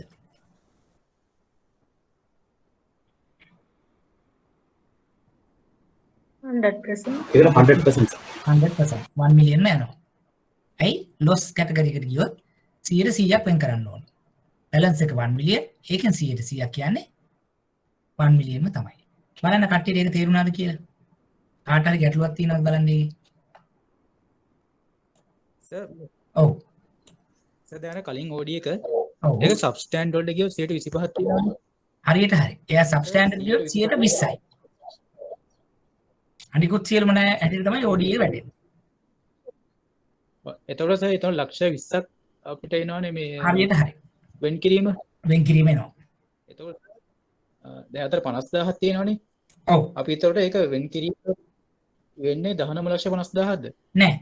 දැන් එයා ස්පෙෂල් මෙන්ෂන් ඉන්න කාලේ 50000ක් වෙන් කරලා මම වැඩ කටයුතු කරගෙන යනවා. එයා සබ්ස්ටෑන්ඩර්ඩ්ට ගියාම 50000 අමතක කරා අලුතෙන්ම 2 මිලියන් එකක් එතනින් පටන් ගන්නවා. මොකද අර 50000 එයා ඉන්න කාල සීමාවේ තමයි P&L එකට වෙන් කිරීම කරන්නේ. ඊළඟ අවුරුද්ද වෙනකොට ඇත්තටම ටෙක්නිකලි වෙන්නේ අර 19 ලක්ෂ ගාන එකතු වෙනවා එකට. හැබැයි 2 මිලියන් ප්‍රොවිෂන් එකක් පෙන්නනවා. එතකොට එතන කොහොම එතකොට 20 ලක්ෂ ඔක්කොම ප්‍රොවිෂන් එකට 2 මිලියන්. 50000 රිවර්ස් වෙනවා නේද සර්? 50000 ටෙක්නිකලි රිවර්ස් වෙනවා ඇත්තටම. රිවර්ස් වෙලා 20 එනවා. නිකන් අර ඉන්ක්‍රිමෙන්ටලි බැලුවොත් 50000 අරන් ආපු එක්කෙනාට තව ටිකක් එකතු වෙලා 20ක් වෙනවා. එහෙම නැත්නම් කාටද කියන්න පුළුවන් මේක 2 මිලියන් charge වෙලා අර අනිත් පැත්ත රිවර්ස් වෙනවා කියලා. accounting entries වල. නමුත් end result එක මෙයා මේ ක්වාටර් එකේ ඉන්නකම් මෙයා මෙන්න මේ කැටගරි එකේ ඉන්නකම් මිලියන 2ක් charge විය යුතුයි. මට ප්‍රශ්නයක් ඇහුවේ ඒකට අර මේ ක්‍රෙඩිට් වෙනවා කියලා කියන එකේ තේරුම හැබැයි ක්‍රෙඩිට් වුණාට වැඩක් නැහැ මේ පැත්තෙන් 2 මිලියන් එන හින්දා ඇඩ්වාන්ටේජ් එකක් එතනදී නැහැ. වෙන මොනවද තියෙන ප්‍රශ්න?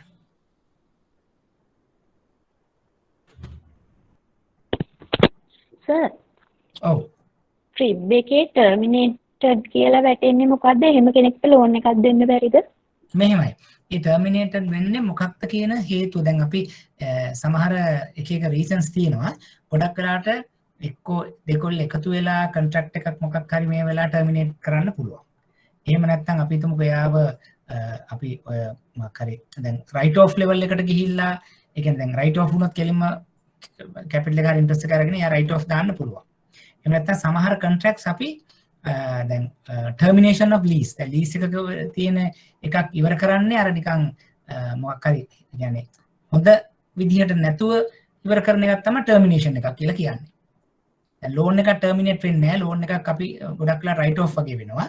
ලීස් එකක් ටර්මිනේෂන් එකක් හැටි තමයි පෙන්වන්නේ. එතකොට ටර්මිනේෂන් එකක් කියලා කියන්නේ ඒක ඇවිල්ලා හොඳට ගෙවාගෙන යන වෙලා ඉවර වෙච්ච කෙනෙක් නෙවෙයි. එතකොට යම්කිසි හේතුවක් නිසා තමයි ඒක ටර්මිනේට් වෙන්නේ. ගොඩක් වෙලාවට ප්‍රශ්නකාරී විදිහට ගිය එකක් තමයි ටර්මිනේෂන්. ඒතර අපි හොයලා බලන්න ඕනේ ඇයි එහෙම වුනේ? ඒක පිළිගත හැකි දෙයක්ද? ඒක සාධාරණ හේතුවක් හින්දා වුණාද? අසනීපයක් වෙලා මොනවා හරි එකක් වුණාද? එහෙම නැත්නම් ඉන්ඩස්ට්‍රි එකේ ප්‍රශ්නයක් හින්දා එකක් වුණාද? ඒ අනුව අපිට තීරණයක් ගන්න පුළුවන්. ඒක තිබ්බම කියලා නොදී ඉන්නවා කියලා අදහසක් නැහැ. ඒක අපි තවදුරටත් ඉවලුවේට් කරලා බලනවා. ඇයි එහෙම වුනේ සහ මොකක් හරි එකට පිළිගත හැකි මේ ග්‍රවුන්ඩ් එකක් තියෙනවද කියන එක තමයි එතනදී පැහැදිලි කරගන්න බලන්නේ. අන්සිකා ඕකේ? Okay, thank you. හරි. ක්ලයන්ට් කෙනෙක් ආවද ඔයාලට ක්‍රිප් එකක් තියෙන ටර්මිනේට් කරපු? ඔව් සර් දැකලා තියෙනවා. right okay. ඒකේ ඇත්තටම තවදුරටත් අපි සෝදිසි වෙන්න ඕන කියන එක තමයි. මොකද ටර්මිනේෂන් එකක් තියෙනවා කියලා කියන්නේ යාගේ ට්‍රැක් රෙකෝඩ් එක ක්‍රෙඩිට් වර්තිනස් එක good කියන එක නෙවෙයි. මොකක් හරි with some reasons. එතකොට අපි තව චුට්ටක් ප්‍රශ්නකාරී එහෙම නැත්නම් සැලසුම් අරගෙන බලන්න ඕනේ මේකේ මොකක් නිසාද මෙහෙම වුනේ කියලා. හොඳයි.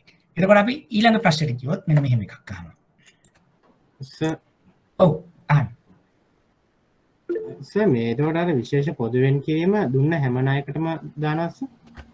ඒ කියන්නේ අපි හිතමුකෝ ඒ උදාහරණයකට අපිට එන්නේ එයා පොදුවෙන් කරන කාණ්ඩයේ ඉන්න නම් සියලුම ණය සඳහා වෙන් කිරීම අපි කරනවා. ඒ කියන්නේ අපේ පෝර්ට්ෆෝලියෝ එක බැංකුවේ ක්‍රමික නම් ඒ ක්‍රමික තියෙන පෝර්ට්ෆෝලියෝ එකෙන් තියෙන ඔක්කොටම 0.5ක් අයින් කරන්න.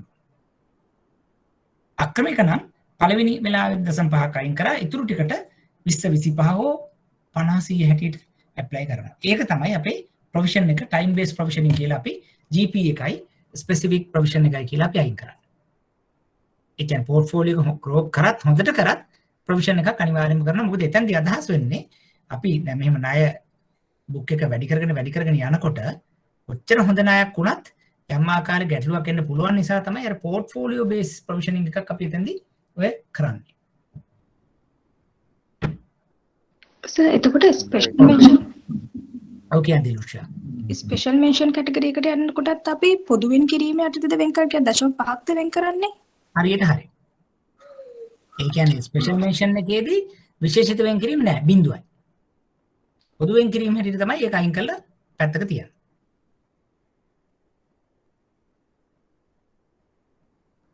හරි සර් thank you. ඕකේ. එතකොට අනිත් පැයට මොනවද ගැටලු? හොඳයි. තුන්වෙනි ප්‍රශ්නේ බලන්න එහෙනම්. term loan 5 million substandard category මොකද්ද general provision එක මොකද්ද specific provision එක විනාඩියක් කරන් හදන්න බලන්න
එතකොට ඔයගොල්ලෝ ඔක්කොම කියනවා general provision එක නම් 0යි specific provision එක 20% right ඒ කියන්නේ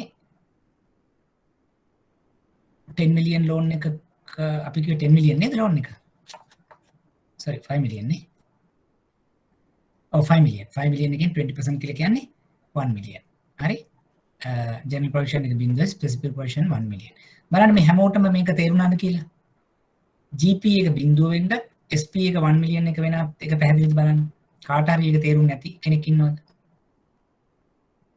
මුලින්ම අපි බැලුවා ණය මුදල මොන කාණ්ඩෙද ඒ කාණ්ඩේ GP තියෙනවද නැද්ද එහෙමනම් SP තියෙනවා SP කොච්චරද ඇප්ලයි කරා දැන් ඔය ණය මුදලම අපි හිතමු අවිනිශ්චිත ඩවුට්ෆුල් එකට ආවනම්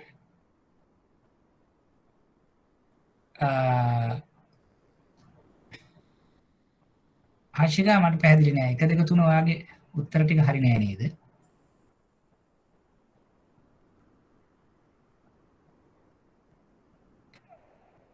පොට්ටකයි ඩබල් චෙක් කරන්න දැන් පළවෙනි එකේදී අපි මම එක කියලා වාක්‍යයන් මම හිතන්නේ මුලින්ම සඳහන් කරපු එකේ අපි ඒකේ ස්පෙસિෆික් ප්‍රොවිෂන් 0.50000ක් වගේ එකට ආවා දෙක ක්‍රෙඩිට් කාඩ් එකේ අපි තිබ්බේ 1 million ආවා 100% තුන්වෙනි එකේ දැන් තියෙන 5 million loan එකක් තියෙන substandard category එකේ.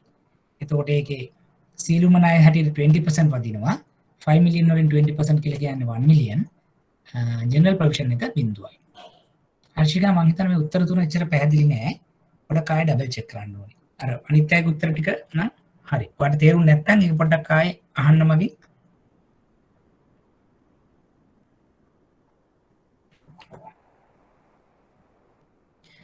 right අපහු පැහැදිලි කරොත් මෙන්න මෙහෙමයි දැන් අපි මුලින්ම මේක කොටස් දෙකකට කැඩෙනවා එකක් විශේෂිත වෙන් කිරීම අනිත් එක පොදු වෙන් කිරීම පොදු වෙන් කිරීම හැටියට ගත්තොත් 0.5කුත් විශේෂිත වෙන් කිරීම හැටියට ගත්තොත් මෙන්න මේ වගේ තියෙන 25 20 50 100 හැටියටත් කැඩෙනවා පොදු වෙන් කිරීම කියන්නේ සියලුම ක්‍රමික ණය සහ අක්‍රමික ණය කාණ්ඩයේ ස්පෙෂල් මෙන්ෂන් කැටගරි එකේ තියෙන සියලුම ණයවලට 0.5ක් අපි ඇප්ලයි කරනවා 100ට ණය කලබ අනුව.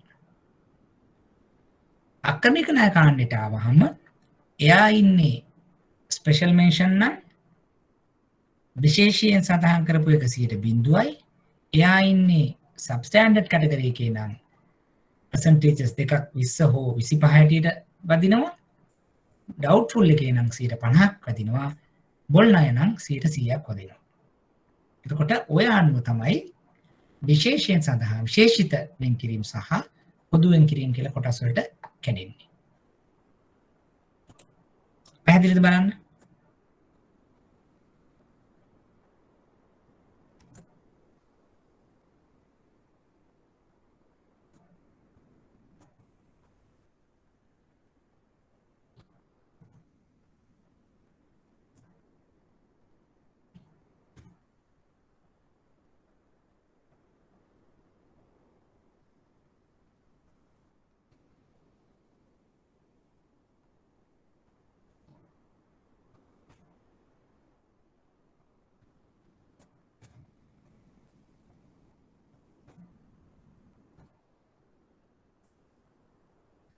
උදාහරණයක්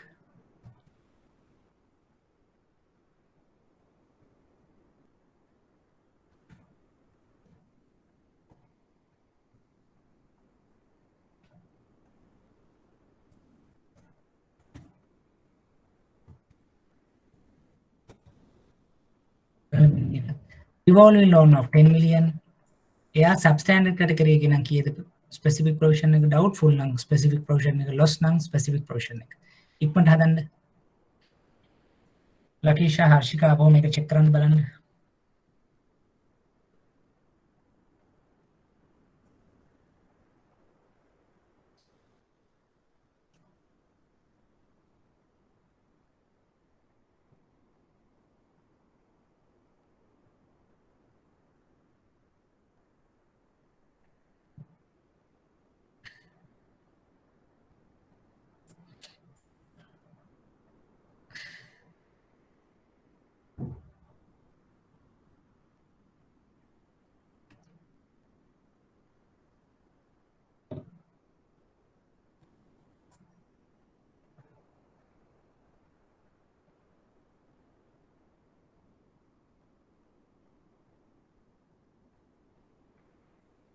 $22 minutes 53,510 good අනිත් අය කොහමද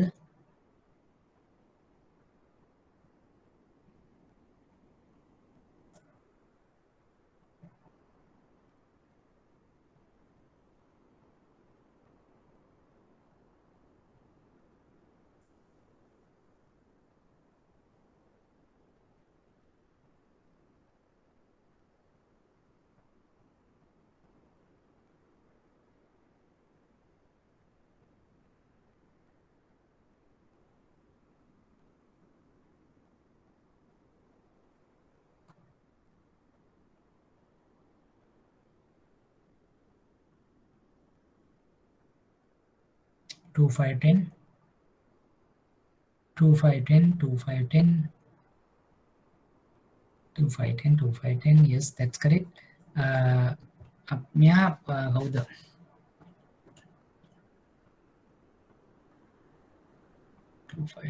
2 million රුවන් ඔයා චුට්ටක් චෙක් කරා මේ 50000 වෙයි කියලා 10 million specific provision එකක් එනවා එයා ඉන්න ඕන substandard category එකේ 50000 එක පොඩ්ඩක් බලන්න නිත්‍යගේ හරි මං හිතන්නේ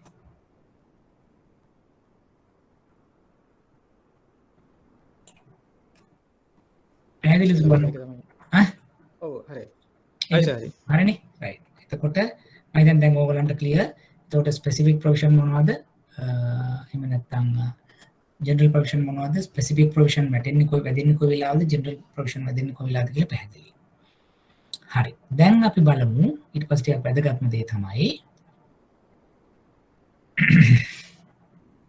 දැන් මේ විදිහට මේ වෙන්කිරීම කරන්න ආවහම දැන් අපිට සෑහෙන ප්‍රමාණයක් වෙන්කිරීම කරන්න වෙනවා ඔය කියන විදිහට ඔය එක එක ණය කාණ්ඩ වලට අනු කාණ්ඩ වලට අපේ ණය කලබ ගමන් කිරීමේදී ඒක සඳහා අපිට තව වාසියක් දීලා තියෙනවා. ඒ වාසිය මොකද්ද? සුරුකුමක් ගත්තොත් සුරුකුමේ වටිනාකම අපිට පාවිච්චි කරලා අපි මේ වෙන් කරන ප්‍රතිශත අඩු කර ගැනීමේ හැකියාවක් තියෙනවා. අන්න ඒක අපි බැලුවොත් කොහොමද කියලා දැන් මෙතනදී ඔයගලන්ට තේරෙයි.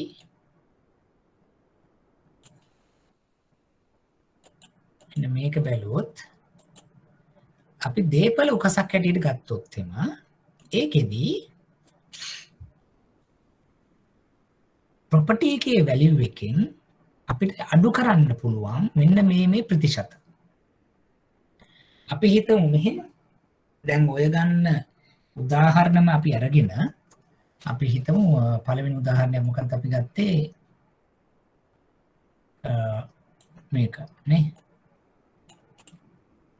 OD එක අපි ගමු එකම ආයි මෙතෙන්ට OD balance Indian special mention category. එතකොට යාපෙන් අහනවා general provision එකයි මේක කොච්චරද? හැබැයි අපි එතන කියමු security එකක් තියෙනවා.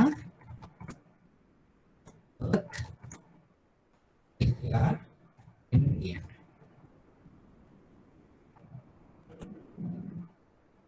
Right. මෙන්න මෙහෙම අවස්ථාවක් බලන්නද? ඔය පළවෙනි උදාහරණෙම ආයි මම කියනවා OD එකක් 10 million special mention ආයෙත් අපෙන් අහනවා specific කොච්චරද general කොච්චරද security එක 10 million කියලා දීලා තියෙනවා. right දැන් බලන්නකො මේකේ අපෙන් අහනවා හොඳට කල්පනා කරන්න. දැන් property එකක් දීලා තියෙනවා. ඒ property එකේ වටිනාකමෙන් යම් දේවල් අඩු කරන්න පුළුවන් කියන එක තමයි මේ කියන්නේ. උදාහරණයකට මිලියන 10ම නෙවෙයි දැන් අපිට percentage එක apply කරන්න වෙන්නේ. ඒකෙන් කොටසක් අඩු කරන්න පුළුවන්. property වටිනාකමෙන් අපිට අයින් කරන්න පුළුවන් කියන එක තමයි මේ පැහැදිලි කරන්නේ. දැන් උදාහරණයක් property මිලියන 10 නම් අපි හිතමුකෝ විශේෂිත වෙන් කිරීම කරන අවස්ථාවේදී මුලින්ම වෙන් කරනකොට 75ක් අපිට අයින් ගන්න පුළුවන් property වටිනාකම. එතකොට 10 වැඩි කිරීම 75කින් 7.5ක් දැන් අපිට ඔන්න යම් ප්‍රමාණයක් තියෙනවා මොන හරි දෙයක් කරන්න. මොන හරි දෙයක් කරන්න කියලා කියන්නේ ලෝන් එක 10 නම් 10න් අඩු කරන්න පුළුවන් මේ සුරුකුමේ වටිනාකම. net collateral value එකක් එනවා අපිට. 10 අඩු කිරීම 7.5 සමානයි 2.5. අන්නේ 2.5ට තමයි දැන් මේ ප්‍රොවිෂන් ටික වදින්න පටන් ගන්න. අන්න ඒකයි මේකේ අපිට තියෙන වාසිය. property આવොත් ඒ property දැන් මෙතනත් අත මේ සුරුකුම අපි කියලා ගමු මේ security එක සින් අක්කර එකක් කියලා හිතමු. ඒක leasehold නේ අපි හිතමු සින් අක්කර එකක්. අන්න දැන් මේ වෙලාවෙ එතකොට සුරුකුමක් ආපු නිසා වාසියක් ආව සුරුකුමේ වටිනාකම අපිට අඩු කරන්න පුළුවන් ණය මුදලෙන්. ඒකට තමයි අර මේ provision percentages apply වෙනවා නම් apply වෙන්නේ.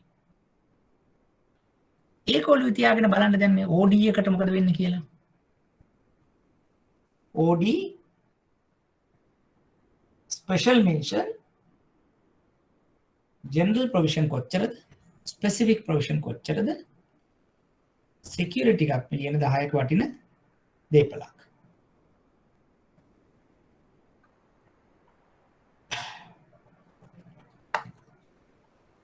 හොඳට කල්පනා කරන්න. නිමේෂ කියන 2.5. නිමේෂ මේ 2.5 කියන්නේ ස්පෙસિෆික් ද ජෙනරල් ද කියලාත් කියන්න ඕනේ.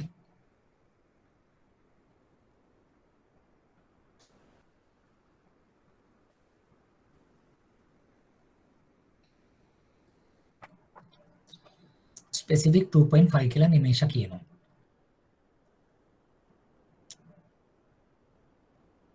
හොඳට බලන්න ඕනේ. දැන් කලින් ටේබල් එකේ තිබ්බ percentages. මේ ටේබල් එකේ තියෙනවා property value percentages. ඊට අමතරව අපිට දීලා තියෙනවා loan value එක. හොඳට බලන්න. loan එක මොන කැටගරි එකේද තියෙන්නේ? ඒ කැටගරි එකේ තියෙනකොට මෙයාට ස්පෙસિෆික් ජෙනරල් තියෙනවද? ස්පෙસિෆික් නම් percentages කොච්චරද? ඒක ඇප්ලයි කරන loan value එක කොච්චරද?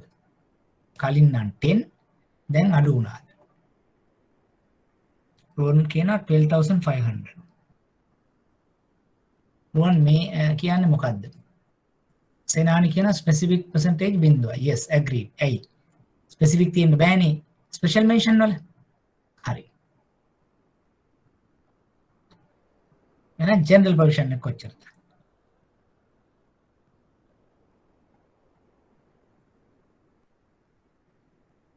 රුවන් නැත්තම් මට එතන කියන්න අමතක වුණා.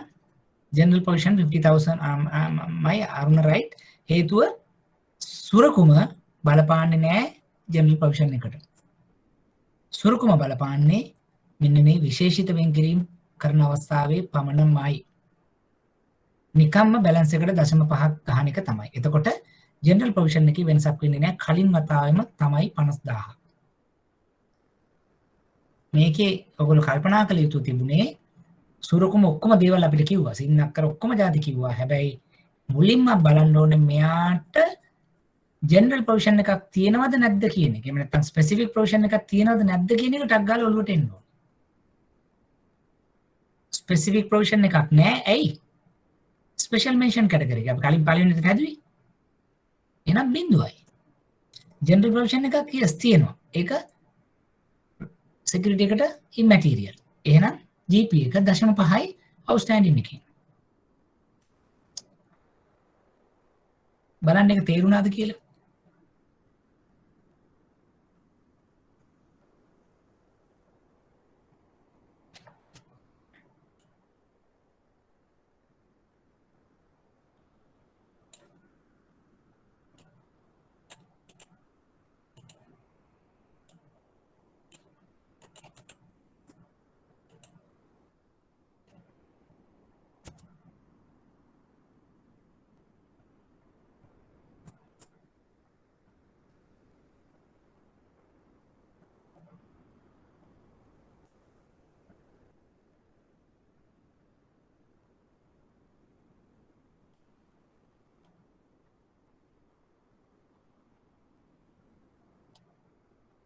හැමෝටම ඕකේද?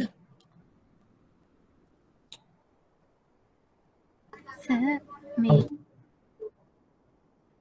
ඕනේ මේ ජෙනරල් එක බලන්නේ මේ OD එකේ amount එකටද නැත්නම් අර 175 අඩු කරලා නෙමෙයිද? නෑ. ජෙනරල් එක OD බැලන්ස් එකට විතරයි. සුරකුම එන්නේ විශේෂිත වෙන්කිරීම આવොත් විතරයි. ඒක තමයි මේ ටේබල් එකෙන් කියන්නේ. නිශ්චිත දේපල මත ප්‍රාථමික කුසක් ඇති විට තමයි මෙන්න මේ විශේෂිත වෙන්කිරීම කාරණා ක්‍රියාත්මක වෙන්නේ. ජෙනරල් ප්‍රොවිෂන් එකේදී සුරකුම අදාළ වෙන්නේ නැහැ.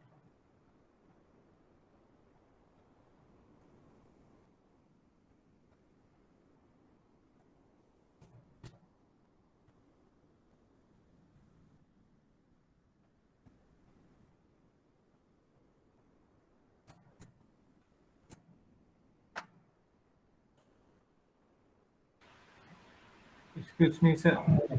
ඔව්.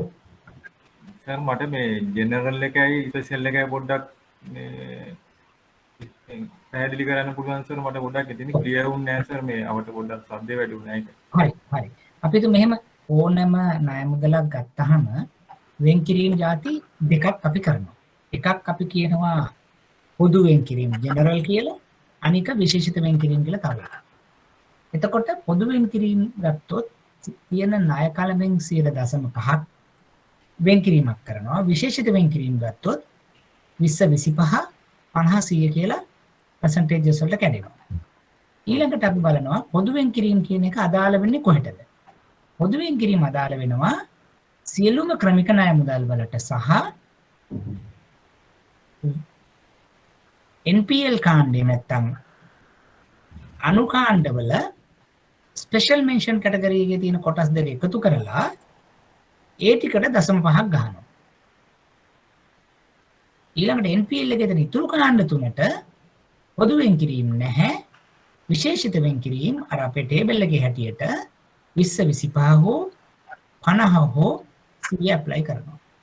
ඒ ඇප්ලයි කරන්නේ ණය කළඹේ අවුට්ස්ටෑන්ඩින් එක වරක් ඒ පර්සන්ටේජස් එක. ඒ ඇවිල්ලා සුරුකුමක් නැති අවස්ථාවක. සුරුකුමක් ඇත්නම් ජෙනරල් ප්‍රොවිෂන් එකට අපිට අදාළ කරගන්නේ නැහැ.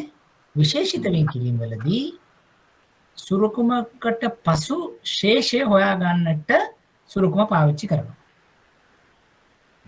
එතකොට මෙච්චර වෙලා තිබ්බ OD බැලන්ස් එක 10 නම් සුරුකුමක් ආවොත් සුරුකුමේ වැලියු එක 7.5 නම් අර නිමේෂ අහපු විදිහට 10න් 7.5 අඩු කරා net collateral value එක 2.5 මිලියන. ඒකට අපි ඉන්නේ මොන කාණ්ඩයේද 90 20ද 25ද 50ද 100ද කියලා ප්‍රතිශතයක් ගණනය කරනවා. හරි සර් thank you sir. හරි. අපි එහෙමනම් ඒගොල්ලෝ තියාගෙන මෙන්න මේක හදන්න බලන්න. ක්‍රෙඩිට් කාඩ් එකක් 1 million loss category specific provision එක කොච්චරද කියලා අහනවා. සුරකුම මිලියන 5ක් වටින දේපල ඒක සින්නක්කර වෙනකොට කොහොමද බද්දට ගත්තාම කොහොමද? අවස්ථා දෙකක් තියෙනවා. A සහ B. මේ වගුව පාවිච්චි කරන්න. බොල් කාණ්ඩය අපි හිතමු පළවෙනි මාස 12 ඇතුළත ඉන්නේ කියලා. කියන්නේ බොල් කාණ්ඩේ පටන් ගත්ත ගමන් කියලා හිතන්න.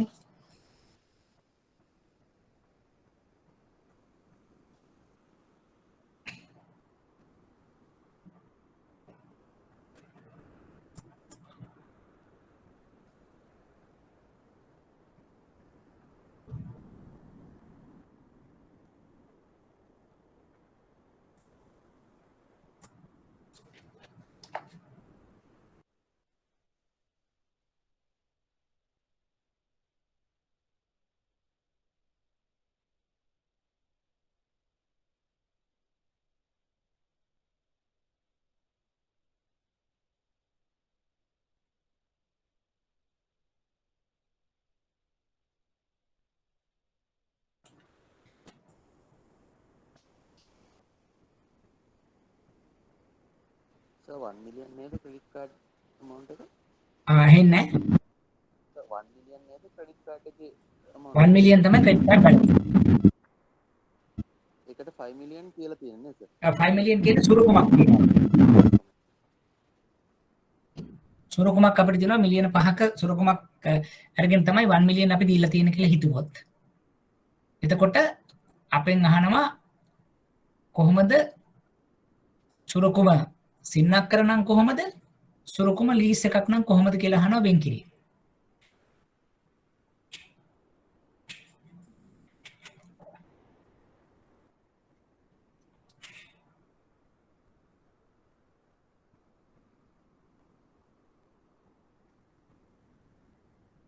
So එතකොට total amount එකම ඒ මේ collateral එකකින් cover වෙන්නේ නැද්ද?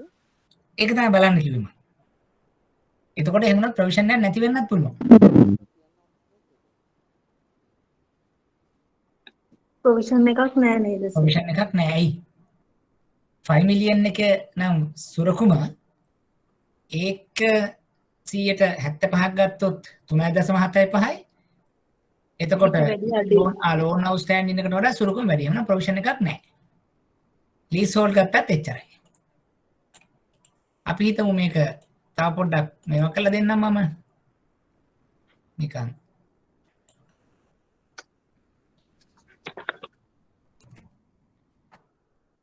එමුණොත්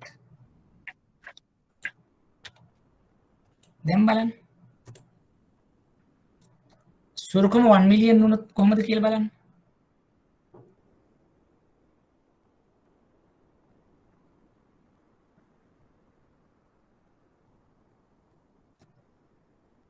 අරුණ බලන්න පොඩ්ඩක්.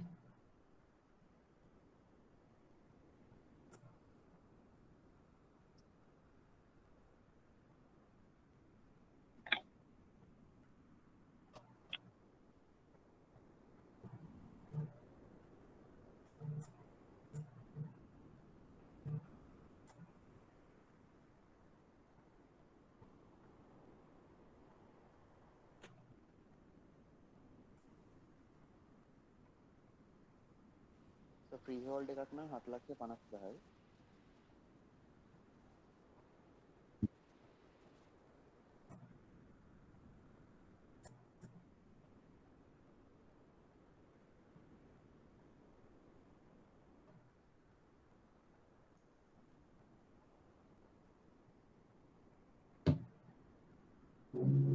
ඕන කී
කාටද ඊට වඩා වෙනස් උත්තරයක් ආවේ? ධනුෂ්කගේ එකක් තියෙනවා 62,500,000. අන්න ඒක පොඩ්ඩක් චෙක් කරමු අපි.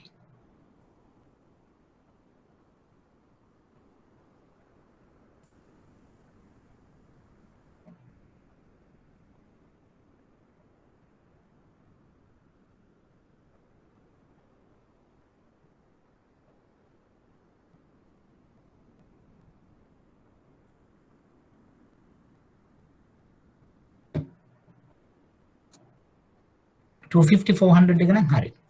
ඒ ධනුෂ්කාට 62,500යි ලක්ෂය ආවේ. අනිත් අයට 250,400 ආව නම් හරි. හේතුව දැන් අපි ගත්තොත් කලින් වතාවේ කරේ ක්‍රෙඩිට් කාඩ් 1 මිලියන් නම් බොල් ණය නම් 100%ක් නේ 1 මිලියන්ම ඇප්ලයි වෙනවා. දැන් මේකෙදි අපිට යා කියනවා ප්‍රොපර්ටියක් දීලා තියෙනවා ඒක සින්නක්කර. එහෙමනම් අපිට සින්නක්කර වෙච්ච ගමන් අපිට වාසියක් තියෙනවා. මෙන්න මේ කියන 75 සුරුකුමේ වටිනාකමෙන් අයින් කර ගන්නවා. ඒ කියන්නේ 1 මිලියන් වලින් 75ක් කියලා කියන්නේ 7,50,000. එතකොට ක්‍රෙඩිට් කාඩ් බැලන්ස් එක 1 මිලියන් ඒකෙන් 7,50,000ක් අඩු කරාම net of collateral value එක 2,200,000. ඊළඟට බලනවා අපි යා ඉන්නේ මොන කාණ්ඩේද? බොල් කාණ්ඩේ 100%ක් ගහනවා. ඔන්න 250,000. බද්දට ගත් එකක් නම් 1 මිලියන් දේපල වටිනාකමක් නම් ඒකෙන් 160ක් ලක්ෂ 6ක් අපිට අයින් කරන්න පුළුවන්. එතකොට 1 මිලියන් තමයි ණය මුදල. ඒකෙන් ලක්ෂ 6ක් ගියා. net collateral value එක ලක්ෂ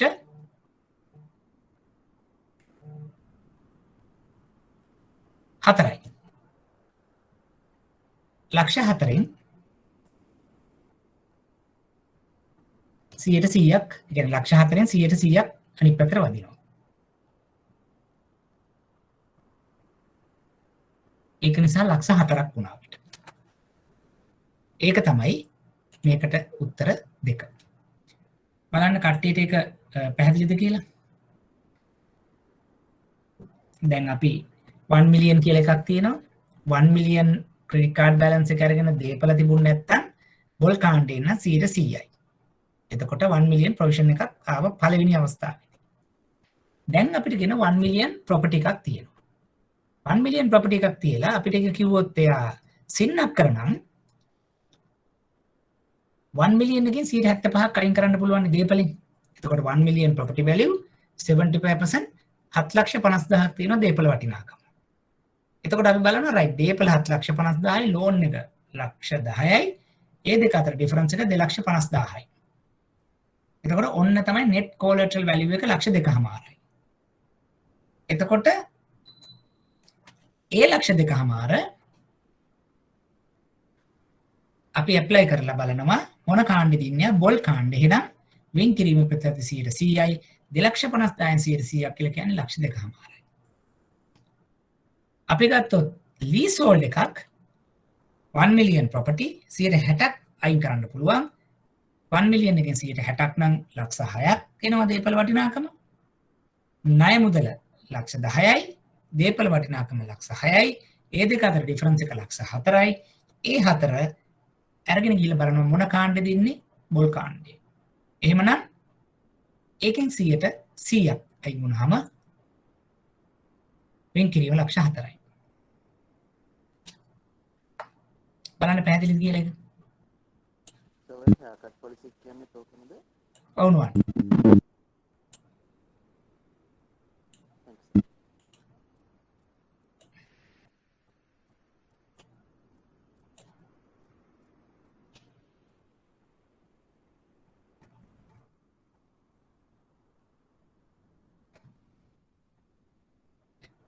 අපේ ගැටලුවක් තියනවද? එතකොට සර් මේ NPL වෙලත් අවුරුදු දෙකක් යනකම්ම සුරකුමට මුකුත් කරන්නේ නැහැ. එහෙම මොකද NPL වෙලත් අවුරුදු 4ක්ම යනකම් සුරකුම් වලට මුකුත් කරන්නේ නැහැ. විකුණන්නේවත් නැහැ නේද සර්? නෑ අපිට මෙහෙමයි විකුණන්න නෑ කියලා කියන්නේ අපිට ඕනම අවස්ථාවක අපිට මෙතන නීති ක්‍රියාමාර්ග අරගෙන කරන්න පුළුවන්. නමුත් අපි මෙතන මේ කියන්නේ මෙන්න මේ අවස්ථාවක් ආවොත් අපිට දැන් දවස් 90ක් ගිය ගමන්ම අපිට ඇක්ෂන් ගන්න පුළුවන්. අපි මේ අවුරුදු මෙච්චර කල් ඉන්නේ නැහැ. නමුත් ඇක්ෂන් ගත්තත් මෙන්න මේ දේවල් අපිට වෙන්න පුළුවන්. දැන් උදාහරණයක් අපි තුමු 91 වෙනි දවසේ අපි ඇක්ෂන් ගන්නවා කියලා. අරගෙන යනකොට සමහරට ඔක අවුරුදු 3-4ක් ඇදලා එනකම්ම දන්නේ නැහැ අපි. ඒ වෙනකොටත් මේක උසාවියේ තියෙන එකක් වෙන්න පුළුවන්. නඩුව යනවා. එතකොට ඔයා බොල් එකට ඇවිල්ලා බොල් එකේ මාස 12 24 34 36 ගාණ්ඩවල ඉන්න පුළුවන්. එතකොට අපේ ප්‍රොවිෂනින් ප්‍රමාණය වැඩි වෙන්න පටන් ගන්නවා. ඒකයි එතනද කිව්වේ. සර් ගෝල්ඩ් ලෝන් වලටත් එතකොට මේක අදාළ වෙනවද? නෑ මේ ඇවිල්ලා දේපල. දේපල අපයක් තියෙන වෙලාවක තමයි මේ කතන්දරේ එන්නේ. දේපල අපයක් නැත්තම් මේ ඩිස්කවුන්ටින් එක මෙතන පාවිච්චි කරන්න බෑ. ගෝල්ඩ් අපි ඔච්චර යන්නේ නෑනේ. අර අවුරුද්දක් ඇතුළතනේ අපි ඒක දැන් NPL කියලා ක්ලාසිෆයි කරන්නවනේ. ගෝල්ඩ් ලෝන් එකක් නම් මාස 3ක් හෝ 6ක් ඇතුළත මේ වුණ නැත්තම් NPL ඇටිට යනවා. අරක අවුරුද්දෙන් NPL යනවා. ඊට පස්සේ ඒක අපි ඔක්ෂන් කරන එකනේ කරන්නේ. ඒකට මේ ටේබල් එක අදාළ වෙන්නේ නැහැ. මේ මම අර කියපු ගොඩක් වෙලාවට මේ දේපලක් අරගෙන කරන අවස්ථාවල තමයි මේක ක්‍රියාත්මක වෙන්නේ. හරි. වෙන මොනවද මේ සම්බන්ධයෙන් ගැටලු තියෙන්නේ?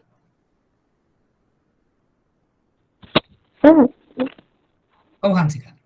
මේ දැන් මේකේ ටේබල් එකේ තියෙන විශේෂිත වෙන් කිරීම කරන පළමු අවස්ථාවේදී 75ක් වෙන් කරනවා කියලානේ. ඔව්. එතකොට සබ්ස්ටෑන්ඩඩ් එකේ ඉඳන් අපි ස්පෙෂල් ප්‍රොවිෂන් සබ්ස්ටෑන්ඩඩ් කියන මේක පටන් ගන්නවා. එතකොට සර් මේ ඩවුට්ෆුල් එකයි ලොස්ට් එකයි ගියත් ඒ ප්‍රතිශතයම දෙන්නේ 75යි. මුල්ම ඒ කියන්නේ බෝල් කාණ්ඩයට එනකම් අපිට 75. ඒ කියන්නේ අපි ගත්තොත් 75න් තමයි පටන් ගන්නෙ. බොල් වෙනකම්ම 75ක් තියෙනවා. ඒ කියන්නේ බොල් කාණ්ඩේ පළවෙනි මාස 12 ඇතුළත 75ම තියාගන්නවා. ඉතින් එහාට තමයි සොරකමේ වටිනාකම අපි කියන්නේ තවදුරටත් මේක වටිනාකමක් නැති වෙයි කියන හිතට තමයි ඩිස්කවුන්ට් එක අඩු කරන්න පටන් ගන්න. ඇත්තටම දැන් ණය මුදලක් දුන්නාට පස්සේ පළවෙනි අවුරුදු 2-3 ඇතුළතදී අපේ අපේක්ෂාව සොරකමේ වටිනාකම ඒ කියන්නේ ගොඩක් පහළට වැටෙන එකක් නෑ. මොකද නීති ක්‍රියාමාර්ග මුලම කාලේනේ. හැබැයි නීති ක්‍රියාමාර්ග යන කාලයක් යනකොටත් ණය මුදල වැඩි වෙන්න අපිට මේක රිකවර් කරගන්න බැරි නම් තමයි අපි ඔය කියන විදිහට එන්න ඩිස්කවුන්ටින් වැලියු එක අඩු කරන්නේ. හරි සර් thank you. Okay. අපි මෙන්න මේකත් කරලා බලමු මේ ප්‍රශ්නේ. excuse me sir. ඔව් කියන්න. sir දැන් මෙතන මේ බොල්නාය කාණ්ඩයට පත් වෙලා තියෙද්දි දැන් සින්නක් කර දේපලක් වුණොත් ඒ කියන්නේ යාටමයි දේපලක් වුණොත් අපි 75ක් ප්‍රොවිෂන් වටිනාකම වැඩි නිසා එතකොට 75ක් ප්‍රොවිෂන් කරනවා කියලා තමයි සර් කිව්වේ. හරි. එතකොට මේ ලීස් හෝල් රයිට් එකක් තිබුණොත් 60යි. ඩිස්කවුන්ට් කරලා අයින් කරන වැලියු එක. අයින් කරන වැලියු. එතකොට මෙතන දැන් ටිකක් රිස්කි මේ ලීස් හෝල් රයිට් එකක් තියෙන වෙලාවේ අපි ඒ වෙලාවේදී නෙවෙයිද වැඩිපුර ප්‍රොවිෂන් කරන්න ඕන. ඒක නේද මේ අපේ ගාණේ ආවේ බලන්නකො. අපි අර උදාහරණෙදී සින්නක් කරාවොත් ප්‍රොවිෂන් එක ආවේ කීයද? 2,50,000යි. ලීස් හෝල්ඩ් ආවොත් ප්‍රොවිෂන් එක ආවේ කීයද? 1,04,000යි. වැඩි වුණා නේද ප්‍රොවිෂන් එක? ඔව් සර්.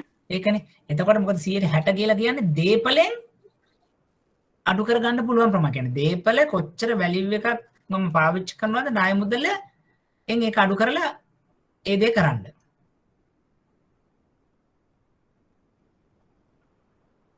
හරි සර්. කියන එක thank you. right.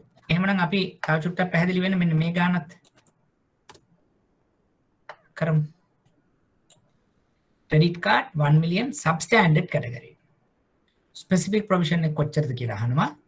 1 million security ඒකෙත් own property තියෙනවා, leasehold property තියෙනවා. උන්ට කල්පනා කරලා හදන්න.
නිමේෂ කියනවා no provision 62,500,000 on හැමෝම එනවා.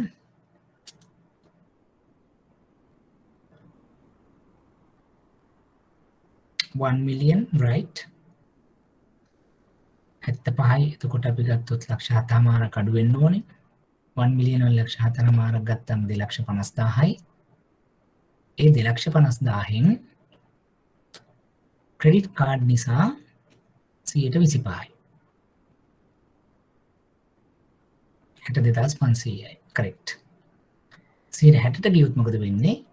1 million එකෙන් 60ක් අයින් කරොත් ලක්ෂ 6යි. දේපලේ වටිනාකම ලක්ෂ 6යි leasehold හින්දා 1 million වලින් ලක්ෂ 6ක් අයින් කරා ලක්ෂ 4යි net collateral value. ලක්ෂ 4 substandard category හින්දා 125ක් වදින්න ඕන credit card හින්දා ලක්ෂ 4ෙන් 125ක් අයින් කරා ලක්ෂයයි. 62,500යි ලක්ෂයයි. ඒ උත්තරය ආපු හැමෝම හරි. වෙන කාට හරි දැන් නිමේෂට ආයේ no provision කියලා එකක් ආවා. ඇයි ඒ? සර් ඉතින් මේ ඔව් සෙකියුරිටි එකේ වැලියු එක 1 මිලියන්. එතකොට ක්‍රෙඩිට් කාඩ් එකෙත් 1 මිලියන් නිසා සර් එතකොට මේ 25% ගන්න ඕනේ ප්‍රොවිෂන් එක. ඒ වුණාට මේ 75% අඩු වෙනවා නේ සර් මේක නිසා. ඔව්. කොලැටරල් එකේ. ඒක තමයි මම කියන්නේ. දැන් එතකොට අපි ගත්තොත් නිමේෂ කියන එකට තාන්ස කරන්න සුරුකම 1 මිලියන්. එතකොට අපිට විශේෂිත වෙන් කිරීම කරන පළමු අවස්ථාව වෙන්නේ කොහෙදද? සබ් ස්ටෑන්ඩඩ් කැටගරි ගණන් කරන්නේ. හරි. ඒ නිසා ඒක ඇප්ලයි වෙනවා. එතකොට දීපල 1 මිලියන් නම් ඒකෙන් 75ක් කියන්නේ කොච්චර දරුණ? 0.75 මිලියන්. ඒ කියන්නේ ලක්ෂ 7මාරයි. එතකොට එහෙමනම් net collateral value එක කොච්චරද? credit card එකේ වටිනාකම 1 මිලියන් 0.75 තියෙනවා collateral value. ඒ දෙක අතර difference එක කොච්චරද? 250. 250 is the net collateral value. අරුණ ඒක පැහැදිලිද? ඔව්. හරි. ඊට පස්සේ මොකක්ද බලන්න ඕනේ? අපි බලනවා එයා ඉන්නේ මොන කැටගරි එකේද? එයා loss නම් 100%ක් එකට වදිනවා. එයා doubtful නම් 2,50,000 වදිනවා. හැබැයි එයා ඉන්නේ substandard category එකේ. ඒකට වදින percentage එක 20ද 25ද? 25. 25යි. නිමේෂ හරිද 25? හරි සර්. හරි. එහෙමනම් 2,50,000 25 කියලා කියන්නේ 62,500යි.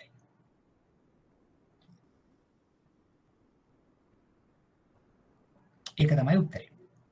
ලීස් වෙනකොට වෙන්නේ 60ක් අඩු වෙනවා. ඒ කියන්නේ ලක්ෂ 4ක් ඇත්තටම net collateral value එක. ඒකෙන් 25 ලක්ෂයයි.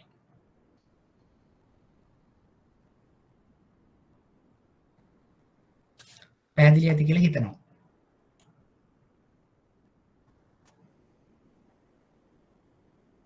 කාට හරි ඒක පැහැදිලි නැද්ද? සර් ඕකේ මේ මට පොඩි ගැටලුවක් තේරෙනවා. ඇන්නේ සර් ඒකේ අර පොඩි ගැටලුවක් තේරෙනවා. ඔව් නුවන් කියන්න. 75 60 50 40 කියලා දාලා තියෙන්නේ. ඇන්නේ. දැන් සර් දීලා තියෙන percentages ටික තියෙන්නේ. ඔව්. එතකොට මේක හැටියට අපි මේක මේ provision වලට අතාරින කොටසනේ. ඒ කියන්නේ provision වලට amounts ගන්න අතාරින කොටස. අතාරින කියලා කියන්නේ 175ක් අයින් කළා ඉතුරු 125ක්. ඒක කිය නැහැ මේ. හෙලෝ සර් මේ පැහැදිලිද? එහෙනම් සර්. ඔව්. සර් දැන් ඔය 175 අපි පොඩක් ඉන්න. ක්ලියර් වෙන්නම නැහැ. අපෝ කියන්න බලන්න.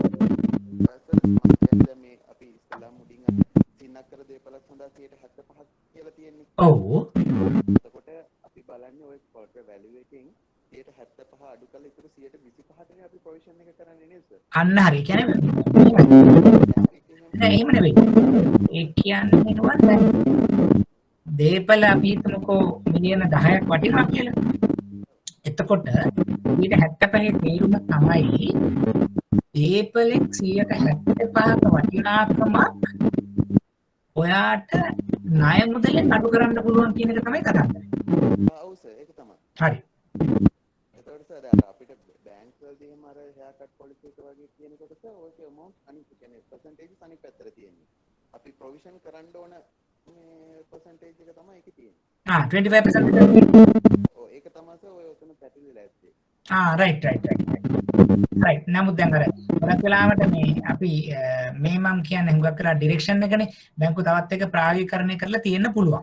නමුත් විභාගෙදි ගොඩක් වෙලාවට අපිට වැටෙන්නේ මේ විදිහට තමයි එවන්නේ. ඒතර ඔයගොල්ලෝ හැම වෙලේම කරන්නේ දීපලෙන් අයින් කරන්න පුළුවන් කොටස කොච්චරද කියලා බැලුවා. ණය මුදල කොච්චරද කියලා බැලුවා. ඒ දෙකේ වෙනස තමයි net collateral value එක. ඒක අරගෙන ගිහිල්ලා උඩ ටේබල් එකට ගිහිල්ලා බලනවා අර 125ද 20ද 50ද 100ද කියලා ඇප්ලයි කරන්න. එතකොට මම හිතනවා ඔය ටිකක් ප්‍රායෝගික වෙයි. සර් එතකොට දැන් ප්‍රොවිෂන් එක කියන වියදම ඔව් අපිට අඩු කරගන්න පුළුවන් collateral එකෙන් කියන එක නෙමෙයි සර් වෙන්නේ මෙතන. හරි. අන්න ඒක තමයි අන්තිමට තේරුම් ගන්න ඕනේ. ඒ කියන්නේ collateral එක හොඳ වෙන්න ඒ කියන්නේ සින්නක්කරද එහෙම නැත්නම් බද්දටද තියෙන්නේ collateral එකේ quality එක හරි ඒ අනුව ඇත්තටම අපේ ප්‍රොවිෂනින් ප්‍රමාණය අඩු වෙනවා කියන එක තමයි මේකේ තේරුම. දැන් තව චුට්ටක් ඉස්සරහට ගියොත් මම පෙන්නන්නම් කෑෂ් වලට, ගෝල්ඩ් වලට, එහෙම නැත්නම් ෂෙයාර්ස් වලට අයින් කරන්න පුළුවන් ප්‍රතිශත මීට වඩා වැඩි. එතකොට ටේපලට වඩා කෑෂ් හොඳයි, ගෝල්ඩ් හොඳයි, ගවර්න්මන්ට් සිකියුරිටිස් හොඳයි. එතකොට 75% 90කට වගේ යන්න පුළුවන් අපිට. අර ණයෙන් අඩු කරන්න පුළුවන් මුදල. එතකොට අපේ net collateral value එක තවත් අඩු වෙනවා. ඒක නිසා ගහන්න ඕන පොලිය, ගහන්න ඕන ප්‍රොවිෂන් එක තවත් අඩු වෙනවා. ඒ එක්තරා විදිහකට දකින්න දෙයක්. ඒ කියන්නේ දේපලක් ගන්න එකේ තව වාසියක් තමයි අර අපි කතා කරේ මුලින්ම ඔයගලන්ට මතක නම් අපි සුරකුමයන්ද කතා කරනකොට මේ ප්‍රොවිෂනින් වෙන් කිරීම සඳහා මේකේ උපකාරීත්වයක් වෙනවා කියන එකේ අපි සඳහන් තමයි මේ පැහැදිලි කරන්නේ.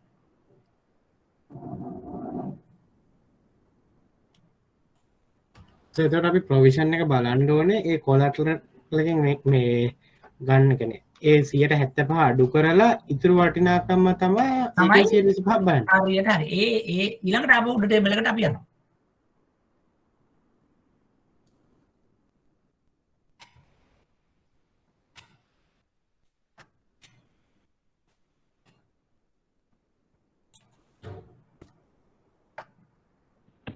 සර් ඔව්. සර් බද්දට ගත් දේපල කියන්නේ මේ ඒ කියන්නේ ඒ ලෝන් එක ගන්න කෙනා බද්දට ගත්ත දේපලක්ද? දේපලක් අපිට උකස් කරනවා. ඒ කියන්නේ දැන් උදාහරණයකට මම මගේ ෆැක්ටරි එක හදලා තියෙන්නේ ලීස් හෝල් ලෑන්ඩ් එකක. ඒක මම බැංකුවට උකස් කරනවා. අවුරුදු 99 බද්දට ගත්ත ඉඩමක තමයි මම ගොඩනැගිලි හදන්නේ. ඒක මම බැංකුවට මගේ ණය සඳහා සුරුකමක් හැටියට උකස් කරලා තියෙනවා. තව පුද්ගලෙක් කියනවා එයාගේම පිහිටි ඉඩමක එයාගේ මයිති තියෙන ඉඩමක උකසක් මට ලබා දෙනවා ණයක් ගන්න. ඒක තමයි ලීස් හෝල්ඩ් ඇන්ඩ් ඕන් කියලා කියන්නේ. හරි සර් thank you. ඕකේ. අනිත් අයට කොහොමද තියෙන ප්‍රශ්න? excuse me sir. ඔව්. සර් දැන් අර ඉස්සල් එක්සැම්පල් එක අනුව අපි හිතමුකෝ බොල් ණය විදිහට මාස 24ත් 36ත් අතර තියෙනවා කියලා. එතකොට 150ක් නේ අයින් කරන්නේ. හරියට හරි. එතකොට ගන්න මේ පළවෙනි වැලුවේෂන් එක තියෙන 1 මිලියන් නේ. හරියට හරි. එතකොට සර් අවුරුදු 3ක් යනකොට වැලුවේෂන් එක වැඩි නම් සමහරවිට තියන්න ඕනේ නැති වෙයි නේද? මෙහෙමයි. එතකොට එහෙනම් ආය රීවැලියු කරන්න ඕනේ. දැන් අපිට ඒක තව ඉස්සරහදී කියනවා අපි NPL එකක් විලා අපි අවුරුදු 3න් 3ට වැලියු කරන්න ඕනේ. හවුසින් නම් 4න් 4ට වැලියු කරන්න ඕනේ. ඒ වෙලාවේ තියෙන ෆ්‍රෙෂ් වැලුවේෂන් එකෙන් තමයි මේ අපි 150ද 40ද කියන එක ඇප්ලයි කරන්නේ. දැන් මෙතනද කියන්නේ මේ ණය මුදල මාස 24 30යි කියන එක. සුරකම නෙවෙයි. සුරකම අවුරුදු 3න් 4න් 4ට ඔයා රීවැලියු කරන්න ඕනේ. ඒක වෙනම ඩිරෙක්ෂන් එකක්. ඒ වටිනාකමෙන් ඇප්ලයි කරන්න මේක පර්සන්ටේජ් එක මෙතන කියන්නේ ණය මුදල තමයි මේ විශේෂිත වෙන් කිරීම කරන පළමු අවස්ථාවේ හෝ බොල් කාණ්ඩයට පත් වී හෝ ණය මුදලේ කාල සීමාව තමයි මේ පෙන්නන්නේ.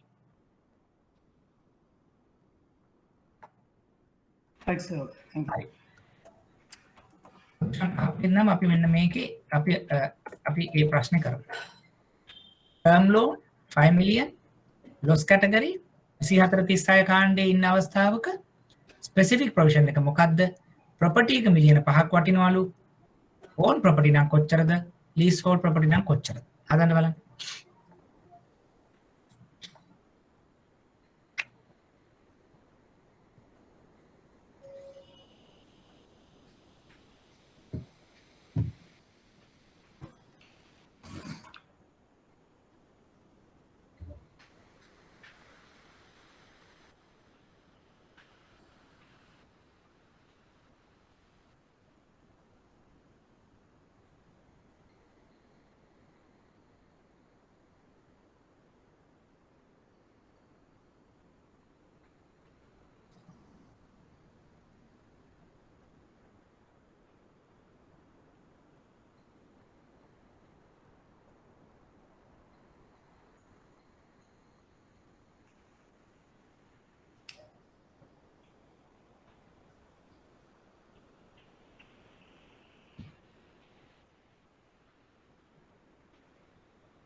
2.53 2.53 2.53 good එකම දෙන්න හැමෝටම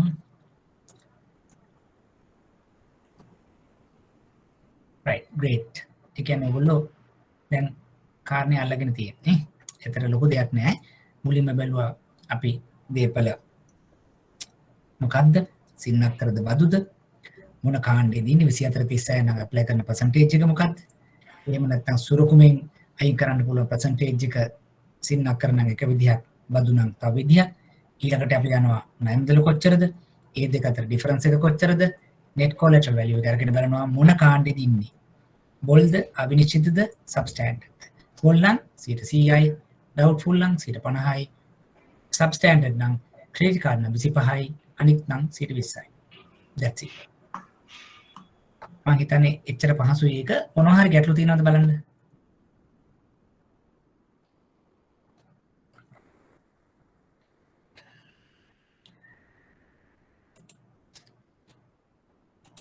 ශ්‍රේයාන්ස කාවේ නෑනේ චුට්ටක් බලමු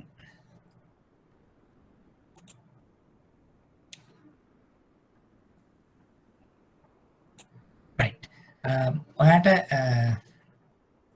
බලන්න ආවද කියලා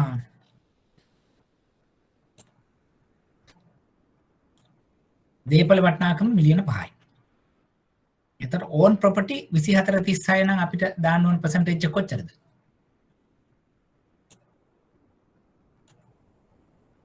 50. එතකොට කීයද දාන්න එකට? 5 million වලින් 50% කොච්චරද? 2.5. එතකොට ඒක තමයි collateral value එක deductible. loan value එක කොච්චරද? 5 million. 5. පහෙන් 2.5ක් අඩු කරනවා. උත්තරේ? හරි සර්. 2.5යි. මොන කාණ්ඩෙද ඉන්නේ? බොල් කාණ්ඩේ 100යි. loss. හරිනේ. තව කාණ්ඩයක් ගැටලු තියෙන්නේ. කාට හරි තේරෙන්නේ නැති කොටසක්.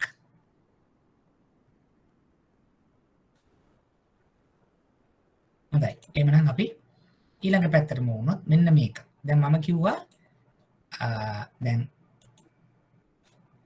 වෙනත් සුරුකුම් ගත්තොත් ඒකත් අපිට වැදගත්කමක් තියෙනවා. මෙන්න මේ වගේ. ඒ කියන්නේ අපිට දේපල නැතුව වෙනස් උකස් උදාහරණ ජීවිත රක්ෂණ ඒකේ තියෙනවා පවර නගයක් කියලා. ඒකෙන් 90ක් අයින් කරන්න පුළුවන්. ඒ කියන්නේ උදාහරණයක් ඔයා යම් කිසි පුද්ගලෙකුට ණයක් දෙනවා. ඒ ණය දීලා සරෙන්ඩර් වැලියු එකකින් 90ක් දක්වා ඒකට සුරුකුම දීපල ජීවිත රක්ෂණ ඔප්පුවක් නම් මගේ 1 මිලියන් නම් අපි හිතමු ජීවිත රක්ෂණ ඔප්පුවේ සරෙන්ඩර් වැලියු එක එකෙන් 90ක් ලක්ෂ 9ක් අයින් කරන්න පුළුවන් මගේ ණය මුදලෙන්. ඒක අරගෙන අපි කොහෙද ඉන්න අර මොන කාණ්ඩේ දනුව අර කරපු විදිහම කරනවා. ගෝල්ඩ් නම් මාකට් වැලියු එක. ඒකයි මම කරපුවේ ඔක්ෂන් එකක් හැටියට වගේ යනවා. ගොඩක් වෙලාවට ඉතින් ඔක්ෂන් එකකදී වැලියු එක ගත්තට වඩා වැඩි නිසා ගොඩ වෙලාවට ප්‍රොවිෂන් දෙන්නේ නැහැ. ගොඩක් වෙලාවට පෝනින් වලදී. වෙළඳපොළ වටනාකම. අපි ගත්තොත් කොටස් ගත්තොත් 90ක් වෙළඳපොළ වටනාකමයි. ප්‍රකාශිත නම් ප්‍රකාශ නොකරන 75ක ප්‍රතිශතයක්. මේ කියන්නේ සුරකුමේ වටිනාකමෙන් අයින් කරන්න පුළුවන් ප්‍රතිශතය. අර දීපල වෙනුවට තව මොනවද මේ ඉන්නේ කියන එකයි මේ පැහැදිලි කරන්නේ. මොකද මේවත් පොඩ බලා ගන්න. මොකද සමහරවිට පොඩි අපිට ක්වෙස්චන් පේපර් එකේ මේ වගේ දේවල් අපි දකිනවා. ඊළඟට මෙන්න මෙහෙම.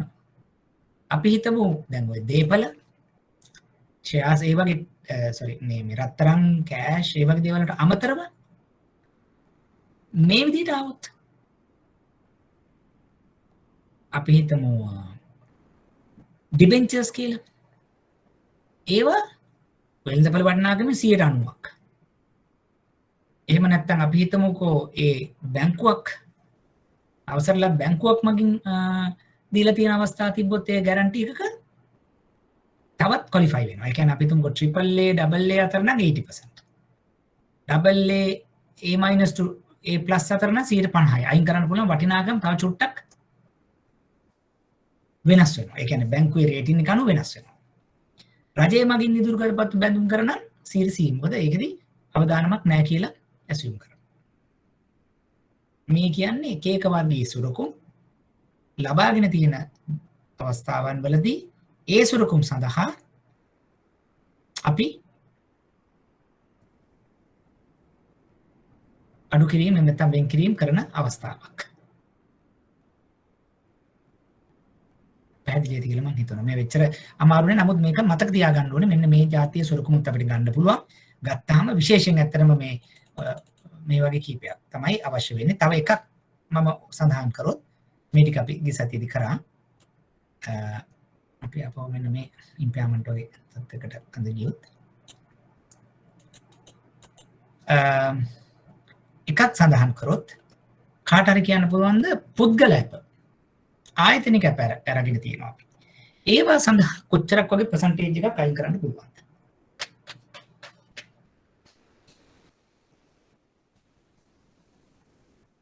කාට හරි කිව්වේ නේද? 100ට කීයක් වගේ? සීරීස් එක අරුණ කියන 20ක්.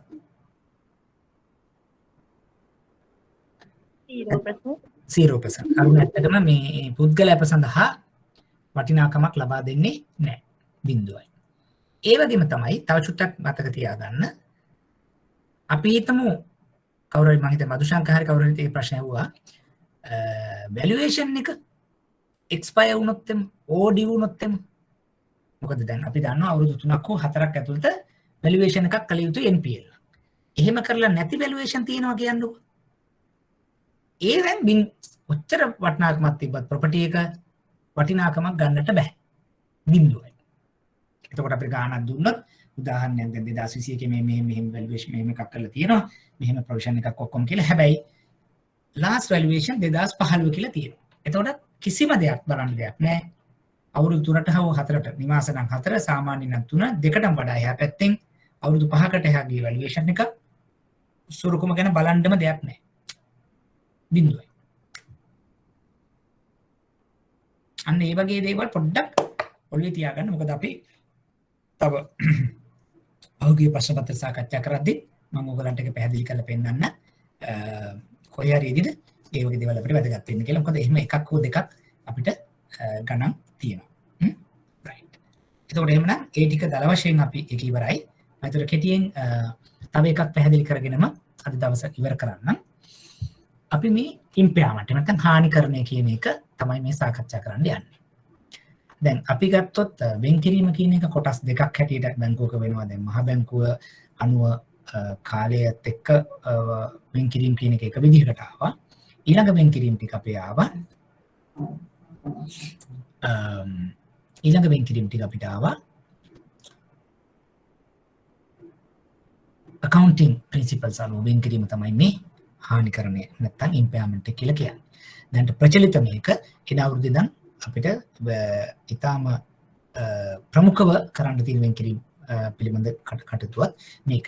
ඒ කියන්නේ profit and loss account එක සඳහා කිරීම වෙන් කිරීම ඇත්තටම මේ ක්‍රමයෙන් තමයි කරන්නේ. අර ක්‍රමය නිකම් බැංකුවේ මොකද මහ බැංකුවත් එක්ක කාලයත් එක්ක අපි රිපෝටින් වලට කරනවා මිසක් දැන් එතනින් එහාට NPL සැටියටවත් ඒ මුකුත් නෙවෙයි වෙන් කිරීම එහෙම නැත්නම් ඉම්පයර්මන්ට් එක හැටියට තමයි අපේ ඉදිරිය තීරණය වෙන්නේ.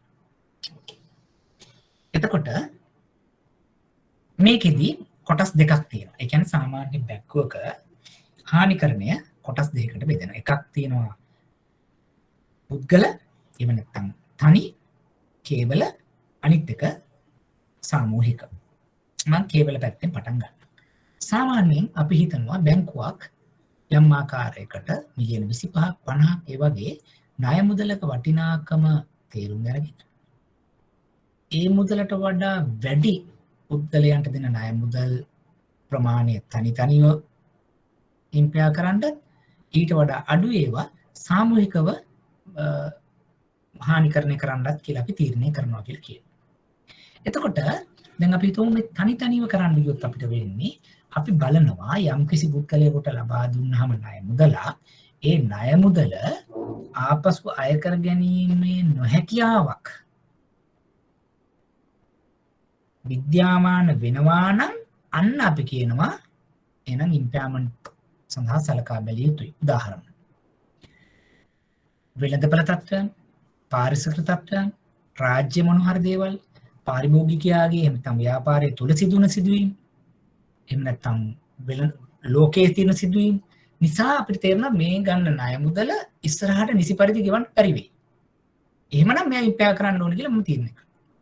එහෙම නැත්නම් මේ මොනවා වුණත් මෙයා ස්ටඩි පිළිවෙලට ගෙවනවා, එහෙමනම් ඉම්පෙයාර් කරන්නේ නැහැ කියලා තීරණය කරනවා. අන්න ඒක තමයි මූලිකවම මෙතනදී මේ පෙන්වන්නේ කොටස් දෙකකට. ඔවුනම් පල්ලෙහාට නැතනම් මේ පැත්තට යොමු කරනවා. අපි හිතමු රෝග ලක්ෂණ අලාභ සිදුවීමේ සාක්ෂි දැක්ක කියලා. ඊළඟට මොකද කරන්නේ? අපි ඉම්පෙයාර්මන්ට් එක කරන ක්‍රමවේදයක් ගණිත සංකල්ප කීපයක් පාවිච්චි කරලා අපි බලනවා මෙයාගේ ණය මුදල මම මිලියන 50ක් දීලා තියෙනවා. මම අවුරුදු ගාණක් තිස්සේ මේ විදිහට අය කරගන්න ක්‍රමවේදයක් යොදලා තියෙනවා. නමුත් දැන් තියෙන රෝග ලක්ෂණ හෝ දැන් තියෙන සාක්ෂි මත මෙය ඉදිරියේදී මට මිලියන 50 අය කර ගැනීමට නොහැකි වෙන තත්ත්වයක් තියෙනවද නැද්ද කියන දේ ගණිතය අනුව බැලුවහම ඒ දෙක අතර වෙනසක් ආවොත් ඒක ප්‍රොවිෂන් එකක් හැටියට ලබා දෙන්න. උදාහරණයක් හැටියට ගත්තොත් මිලියන 50ක් මට අවුට්ස්ටෑන්ඩින් තියෙනවා. මේ සිදුවන ක්‍රියාදාමයන් නිසා කාලයේ දික්වීම හෝ ණය අඩුවෙන් ගෙවීම හෝ මට ඒ ටික අදට මම බැලුවොත් මට හිතෙන්නේ මිලියන 49යි නම් මට ආය වෙන්නේ මිලියන 1ක charge එකක් තියෙනවා ඉම්පෙයාර්මන්ට් කියලා මෙතෙන් තියෙනවා. අපි හිතමු අර රෝග ලක්ෂණ තිබුණත් ඉදිරියේ තියෙන මූල්‍ය ප්‍රවාහ අද තත්ත්වයේ බලනකොට මිලියන 50 වෙනුවට 51ක් වගේ ලැබෙනවා කියලා. එහෙමනම් මේ පල්ලෙහාට එන්නේ ඒක ආපහු මේ පැත්තට යොමු කරනවා. ඒ කියන්නේ රෝග ලක්ෂණ තියෙනවා. සාක්ෂි තියෙනවා. හැබැයි නමුත් අපි කැල්කියුලේෂන් එකට දාලා බැලුවාම එයාට දැන් එක කෙටි කාලින වෙන්න පුළුවන්. ඉස්සරහට එහෙම නැත්නම් වෙන අදර් පේමන්ට් එකක් ඇවිල්ලා වෙන්න පුළුවන්. එහෙම වෙලා ණය ගැටලුවක් නැතුව සර්විස් වෙන්න අවස්ථාවක් තියෙනවා නම් අපි කියනවා එහෙනම් ඉම්පෙයාර් කරන්න ඕනේ නැහැ. එයා මේ පැත්තට යොමු වෙනවා. ඕක තමයි කේවල හානිකරණය ඉන්ඩිවිජුවල් ඉම්පෙයාර්මන්ට් එක කියන කතන්දරය. අපි මේ පැත්තට ගියොත් දැන් සාමූහික ඔය credit card, personal loan, leasing, එහෙම නැත්නම් SME මිලියන 5-10 ලෝන්, එහෙම නැත්නම් අර බැංකුව විසින් ගත්ත මිලියන 50ට වඩා අඩු ඒ සියලුම ටික එක තැනකට ගන්නවා. එක එක ක්ලස්ටර් ගන්නවා. අරගෙන බලනවා සාමූහිකව අපිට තේරෙනවද අවදානමක් මේක. ඒ කියන්නේ දැන් මොන්න දැන් රටේ පොලි අනුපාත ඉහළ යාම නිසා NPL ටිකක් යයිද? එහෙම නැත්නම් ඊස්ටර් සන්ඩේ වෙන්න පුළුවන් කොවිඩ් වගේ දෙයක් නිසා ෆොරින් රෙමිටන්සස් අඩු වෙලා මේක NPL යයිද? එහෙම නැත්නම් දේශගුණ කාලගුණ විපර්යාස නිසා යම් කිසි කොටසක් ඉම්පැක්ට් එකක් වෙයිද? ලොක්ඩවුන් එකක් නිසා මොන හරි වෙයිද? අන්න ඒ ආකාරයේ සාමූහික ලාභයක් සාක්ෂි විමසීමක් කරනවා. එහෙම කරලා අපි හිතුවොත් යම් ප්‍රමාණයක් yes කොටසක් මෙහෙම යන්න පුළුවන් කියලා ඒකටත් ගණිත සංකල්පය අනුව යම් කිසි percentages ටිකක් තියෙනවා. මෙච්චර percentage එකක් මේකෙන් housing වලින් මෙච්චරයි SME වලින් මෙච්චරයි මෙහෙම percentage එකක් apply කරලා impairment එකක් කරන්න. එතන ඔන්න ඕක තමයි මූලික වශයෙන්ම impairment එක කියලා අපි තීරණය කරන්නේ. ඒ කියන්නේ මුලින්ම මුදලක් තනිව අරගෙන ඒක කොච්චර දුරට අපේ ගන්න බෙන්ච්මාර්ක් එකෙන් උඩද යටද කියලා තීරණය කරා. ඒක අපි හිතමු තනිව ඉම්පෙයාර් කරන්න ඕනේ කිව්වොත් වම් පැත්තටත් එහෙම නොවේ කියලා කිව්වොත් දකුණු පැත්තටත් දාලා මේ පැත්ත තනියටත් මේ පැත්ත සාමූහික හැටියටත් අපි හානිකරණය කරලා අන්තිමට මේ දෙකෙන් එන ටික තමයි බැංකුවේ ඉම්පෙයාර්මන්ට් එක කියලා අපි කියන්නේ. ඒතර ඕක තමයි පොඩ්ඩක් මම මෙතන දැන් මේ අපි වචන වලින් පැහැදිලි කරනවා. අපි ගත්තොත් ඉම්පෙයාර්මන්ට් මගින් අය හානිය සිදුවිය හැකි ලාභය, ණයෙහි වටිනාකම, ඇස්සමෙන්තුගත අනාගත ලැබිතු මුදල් ප්‍රවාහල වර්තමාන වටිනාකම අතර වෙනස ගණනය කරනවා. ඒ මම කිව්වේ අපි හිතුවොත් මිලියන 50ක් මට අයිති වෙන්න තියෙනවා. නමුත් ඉදිරියේදී මට තියෙන මූල්‍ය ප්‍රවාහ අද වටිනාකමට හරවලා බලනකොට ඒ දෙක අතර වෙනසක් තියෙනවා නම් ඒක ඉම්පෙයාර්මන්ට් එකකට charge එකක් වෙනවා. එහෙම නොවෙනවා නම් ඒක ඉම්පෙයාර්මන්ට් එක තනි ඉම්පෙයාර්මන්ට් එකක් නෙවෙයි සාමූහිකගේ. අර දැන් ජෙනරල් ප්‍රොවිෂන් ස්පෙસિෆික් ප්‍රොවිෂන් ගැන කතා කරේ අන්න ඒ වගේ කතන්දරයක්. ස්පෙસિෆික් ප්‍රොවිෂන් කියලා කියන්නේ තනිව කරනවා. ජෙනරල් කියලා කියන්නේ බල්ක් එකකට දාලා කරනවා. ඒ ක්‍රමවේදය නෙවෙයි ඊට වඩා සංකීර්ණ. නමුත් අර නිකන් ඒ දෙක තමයි මේ අරකේ නිකන් ලොකු අවදානමක් නැහැ සාමූහිකව. නිකන් බල්ක් එකක් හැටියට 100 ගාණක් ගන්නවා. මේක බෑ තනි තනියම කොන්ට්‍රැක්ට් නම් කරන එක තමයි කේවල කියලා කිව්වේ. මෙම ගණනය කිරීම ප්‍රමිතින් ගන්න විදේශතෙන්තු විශ්චයන් පදමගු එක ගණිත සංකල්ප පාවිච්චි කරනවා. එතකොට බලාපොරොත්තු වන්නේ ණය අලාභ කල්ැතු අනාවරණය කර ගැනීම හා ඒවා සඳහා ප්‍රමාණවත් හානි කරන. මොකද දැන් මේ අවදානම අවම කර ගැනීම දැන් ණය අවදානමනේ NPL එක කියලා විද්‍යාමාන වෙන්නේ. එතකොට මේ ප්‍රොවිෂනින් කියන්නේ ඒක අඩු කර ගන්න. ඒතර ඉම්ප්ලිමන්ට් එකෙන් කරන්නේ දැන් මූලික වෙනස තියෙන්නේ අපි සෙන්ට්‍රල් බැංක් එකේ මොකද කරන්නේ? දවස් 90ක් බැලුවා 90න් එහාට NPL කීක ඉදිරියට යනවා. හැබැයි මේකෙදි රෝග ලක්ෂණ එන්නත් කලින් මම දැක්කොත් මෙහෙම ඉස්ස සන්ඩේ ඇටැක් එහෙම නැත්නම් මම දැක්කොත් ලෝකේ වෙනස් වීම ඉස්සරහට වෙන්න තියෙන එක අද ඉඳන් අරගෙන මම ප්‍රොඇක්ටිව්ලි කරන එකක් තමයි ඉම්පයර්මන්ට් එක. සෙන්ට්‍රල් බැංක් එක රියැක්ටිව් දෙයක් වුණාට පස්සේ මම ඉස්සරහට වෙන දේ අනුව ඔන්න NPL කියනවා. මේක එහෙම නෙවෙයි. අද මම කියන්නේ හොඳට තියෙන කොන්ට්‍රැක්ට් එක වුණත් මම කියන ඉම්පයර් කරනවා. මේක ඉස්සරහදී NPL යන්න පුළුවන් නිසා මම ඉම්පයර් කරනවා. අර පොටෙන්ෂල් වගේ. අර දැන් පොටෙන්ෂල් කතන්දරයක් මේක අර්ග කාලේ එකක්. එතකොට මේ කේවල සාමූහික කියලා කොටස් දෙකකට අඩනවා. මෙන්න මේක තමයි LKS 39 එහෙම නැත්නම් FRS 9 කියලා තියෙනවා ලංකාවේ තියෙන accounting standard අනුව මේක කොටස් වලට කැඩෙනවා කියලා. ඊළඟට මේ කියන ක්‍රමවේදය තනිව ගත් කල වැදගත් වටිනාකම් නිර්ණය කරගන්නවා. සියලුම ඊට වඩා වැඩි ඒවා තනි පුද්ගල හැටියටත් අනිත් ඒවා සාමූහික හැටියටත් කොටස් දෙකකට බෙදනවා. කේවල හානිකරණයේදී තනිව ගත් ණය අලාභ සිදුවීමේ සාක්ෂි තියෙනවද කියලා බලනවා.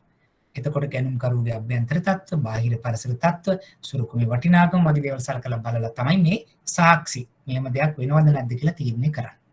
සාමූහික හානිකරණයේදී අපි කරන්නේ ණය කලඹේ සමාන ලක්ෂණ ඇති ණය වෙන් සමූහ ලෙස අලාභ සිදුවීමේ පැහැදිලි සාක්ෂි. ඒ කියන්නේ housing loan, එහෙම නැත්නම් SME loan, personal loans, credit card, leasing හැටියට වෙන වෙනම බලනවා. ඒවා ඇතුළත යම් කිසි අලාභයක් සිදු වෙන්නට පුළුවන් මේ බාහිර පාරිසරික සාධක සහ බාහිර තියෙන දේවල් මත.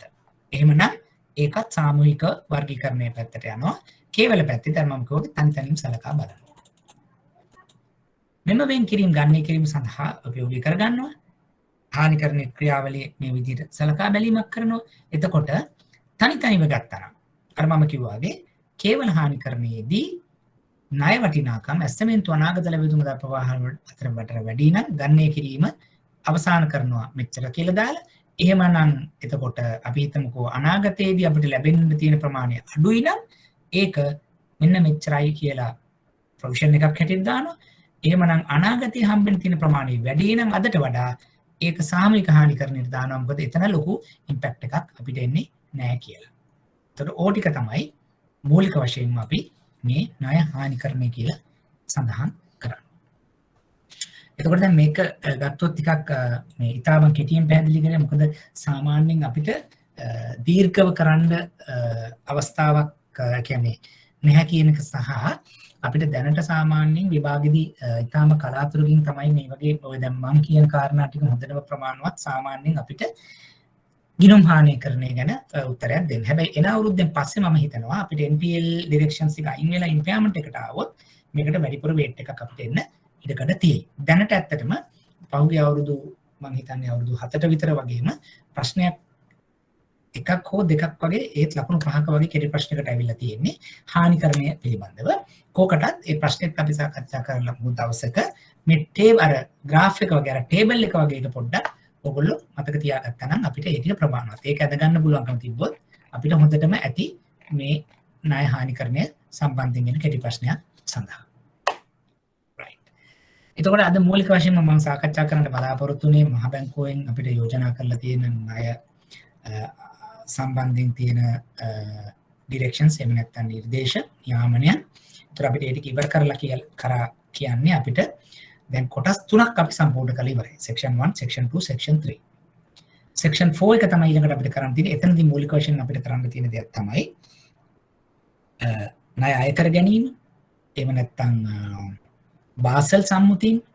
එහෙම නැත්නම් ණය නැවත සකස් කර දීම ණය අය කර ගැනීමේ ක්‍රියාවලීන්. ඒ වගේ කොටසක්. මම හිතනවා ඒක අපිට සති දෙකක් වගේ ඇතුළත ඉවර කරගන්න පුළුවන් වෙයි. බොහෝ වෙලාවට ඔක්තෝබර් මාසය මැද වෙනකොට එහෙම නැත්නම් 9-10 වෙනකොට අපිට ඉවර කරගත්තොත් අපිට සති 3ක් විතර කාල සීමාවක් අපිට තියෙයි 3ක් හෝ 4ක් පහුගිය ප්‍රශ්න පත්‍ර සාකච්ඡා කරන්න. ඒක තමයි මගේ ප්ලෑන් එක තියෙන්නේ. එතකොට අපි මේවාට සම්බන්ධ වෙච්චි තවත් අවශ්‍ය කරන දැනට කරාට අමතරව තවත් ප්‍රමාණයක් අපි අරගෙන කරන්නට බලාපොරොත්තු වෙනවා. එතකොට ඔව් ඊළඟට ආපහු ඒ ටික තමයි අද මට කියන්න ඕන වෙලා තිබ්බේ. අනිත් දැන් ජෙනරලි මම කිව්ව මැසේජස් ටික තියෙන්නේ. එකක් තමයි දැන් අපිට ඔයගොල්ලන්ට දහස් වෙලාවක සබ්ජෙක්ට් ඉවැලුවේෂන් ෆෝම්ස් එනවා ඒ ටික කම්ප්ලීට් කරන්න එක. දෙක අපේ සාමාන්‍ය කාල සීමාව නොවැම්බර් මාසයේ පළවෙනි දෙවෙනි සතිය දක්වා දීර්ඝ කරලා තියෙන නිසා අපිට ඇතිතරම් කාල සීමාවක් තියෙනවා ප්‍රශ්න පත්‍ර සාකච්ඡා කරන්න. දෙක තුන්වෙනි එක රිවිෂන් ක්ලාසස් අර වෙනදට වඩා පැය මං හිතන්නේ යම් ප්‍රමාණයක් පැය 12ක් 16ක් වගේ කාල සීමාවක් අපිට ලබා දෙයි. එතකොට ගොඩක් වෙලාට සතිය දවස්වල හවස වගේ ඒකෙදි අපිට ප්‍රශ්න පත්‍ර සහ තියරි දෙකම සාකච්ඡා කරන්න පුළුවන් තත්ත්වයක් උදා වෙයි. ඒකෙදිත් ඇත්තට මම යෝජනා කරන්නේ දැන් ඔයගොල්ලෝ මාත් එක්ක පන්තිට ආපෝ රිවිෂන් වලට එන්න අවශ්‍ය නැහැ. මොකද ඊටු සති 3-4 තුරදී මම කරන්නේ රිවිෂන් එකේ කරන හා සමාන ප්‍රශ්න පත්‍ර ටික ඔයගොල්ලොත් එක්ක සාකච්ඡා කරනවා. ඒ නිසා මේ ටික උපරිම කරගමු. මේකේ මොනවා හරි ගැටලුවක් තිබ්බොත් මම කන්ටෙක්ස්ට් මගේ ෂෙයා කරන්න ඕන වෙලාව කතා කරලා ටික කරගමු. අනවශ්‍ය විදමක් දරලා කාලයක් මේව කරලා ආපහු රිවිෂන් එකට ඕගොල්ලෝ එන්න අවශ්‍ය නැහැ. නමුත් ඔයගොල්ලෝ යාළුවෝ කවුරු ඉන්නවනම් ඒගොල්ලෝ යොමු කරන්න අවශ්‍ය කරන පන්ති සඳහා. එතකොට එහෙම කියලා එහෙමනම් අද දවසේ මම වැඩ කටයුතු ඉවර කරන්නට මෙතනින් තීරණය කරනවා. මොනවා හරි තව ඔයගොල්ලන්ගේ ප්‍රශ්න ගැටලු මොනවා හරි තියෙනවද? අපි සාකච්ඡා කරපු දේවල් එහෙම නැත්නම් ඉදිරියේදී අපි කළ යුතු යෝජනා මොනවා හරි දේවල් තියෙනවද? Excuse me, sir. Sir. Yeah. මේ සර් මේ අර නිව් අලුත් මේ කැලිස්පි සෙන්ට්‍රල් බැංකින් ඇවිල්ලා තියෙනවද සර් මේ මාසෙ නිකුත් කරලා තියෙනවද මේ ඉලක්ක කිරීමක්? ඔව්. එතකොට සර් ඒක ඒ තියෙන ෆිගර්ස් සර් අපි ඉස්සරහට එක්ස්චේන්ජ් එකට ඒක අපිට මේ දැනට මේ පාරේකට අපි එක මොකද ඒක තනිකර ඉම්ප්ලිමන්ට් රිලේටඩ් එකක් ඒක ගොඩක් වෙලාවට මම හිතනවා ජනවාරි 1 වෙනිදා ඉඳන් යන නිසා ඒක ඉම්ප්ලිමන්ට් වෙන්නේ ජනවාරි නිසා අපි දැනට ඒකට කලබල නොවී ඉමු. මොකද මේක තමයි දැන් එක්සිස්ටිං සිලබස් එකේ තියෙන ටික අපි පාවිච්චි කරමු. අරක එච්චර කලබලයක් අපි ඇති කරගන්න නැතු. මොකද එහෙම වුණොත් එතනදී අර දැන් අපි ඒකත් කරලා මේකත් කරලා පටල ගත්තොත් සමහරවිට අපිට ගැටලුවක් වෙන්න පුළුවන්. මේ එක කට්ටියක් පරණ සිලබස් එක එක කට්ටියක් අලුත් සර්කියුලර් කරන එක. ඒක දැනට අපි ගොඩක් වෙලාවට මේ කරගත්ත දෙකෙන් මේ පහුගිය ප්‍රශ්න පත්‍ර තුලින් අපි ඉදිරියට යනවා.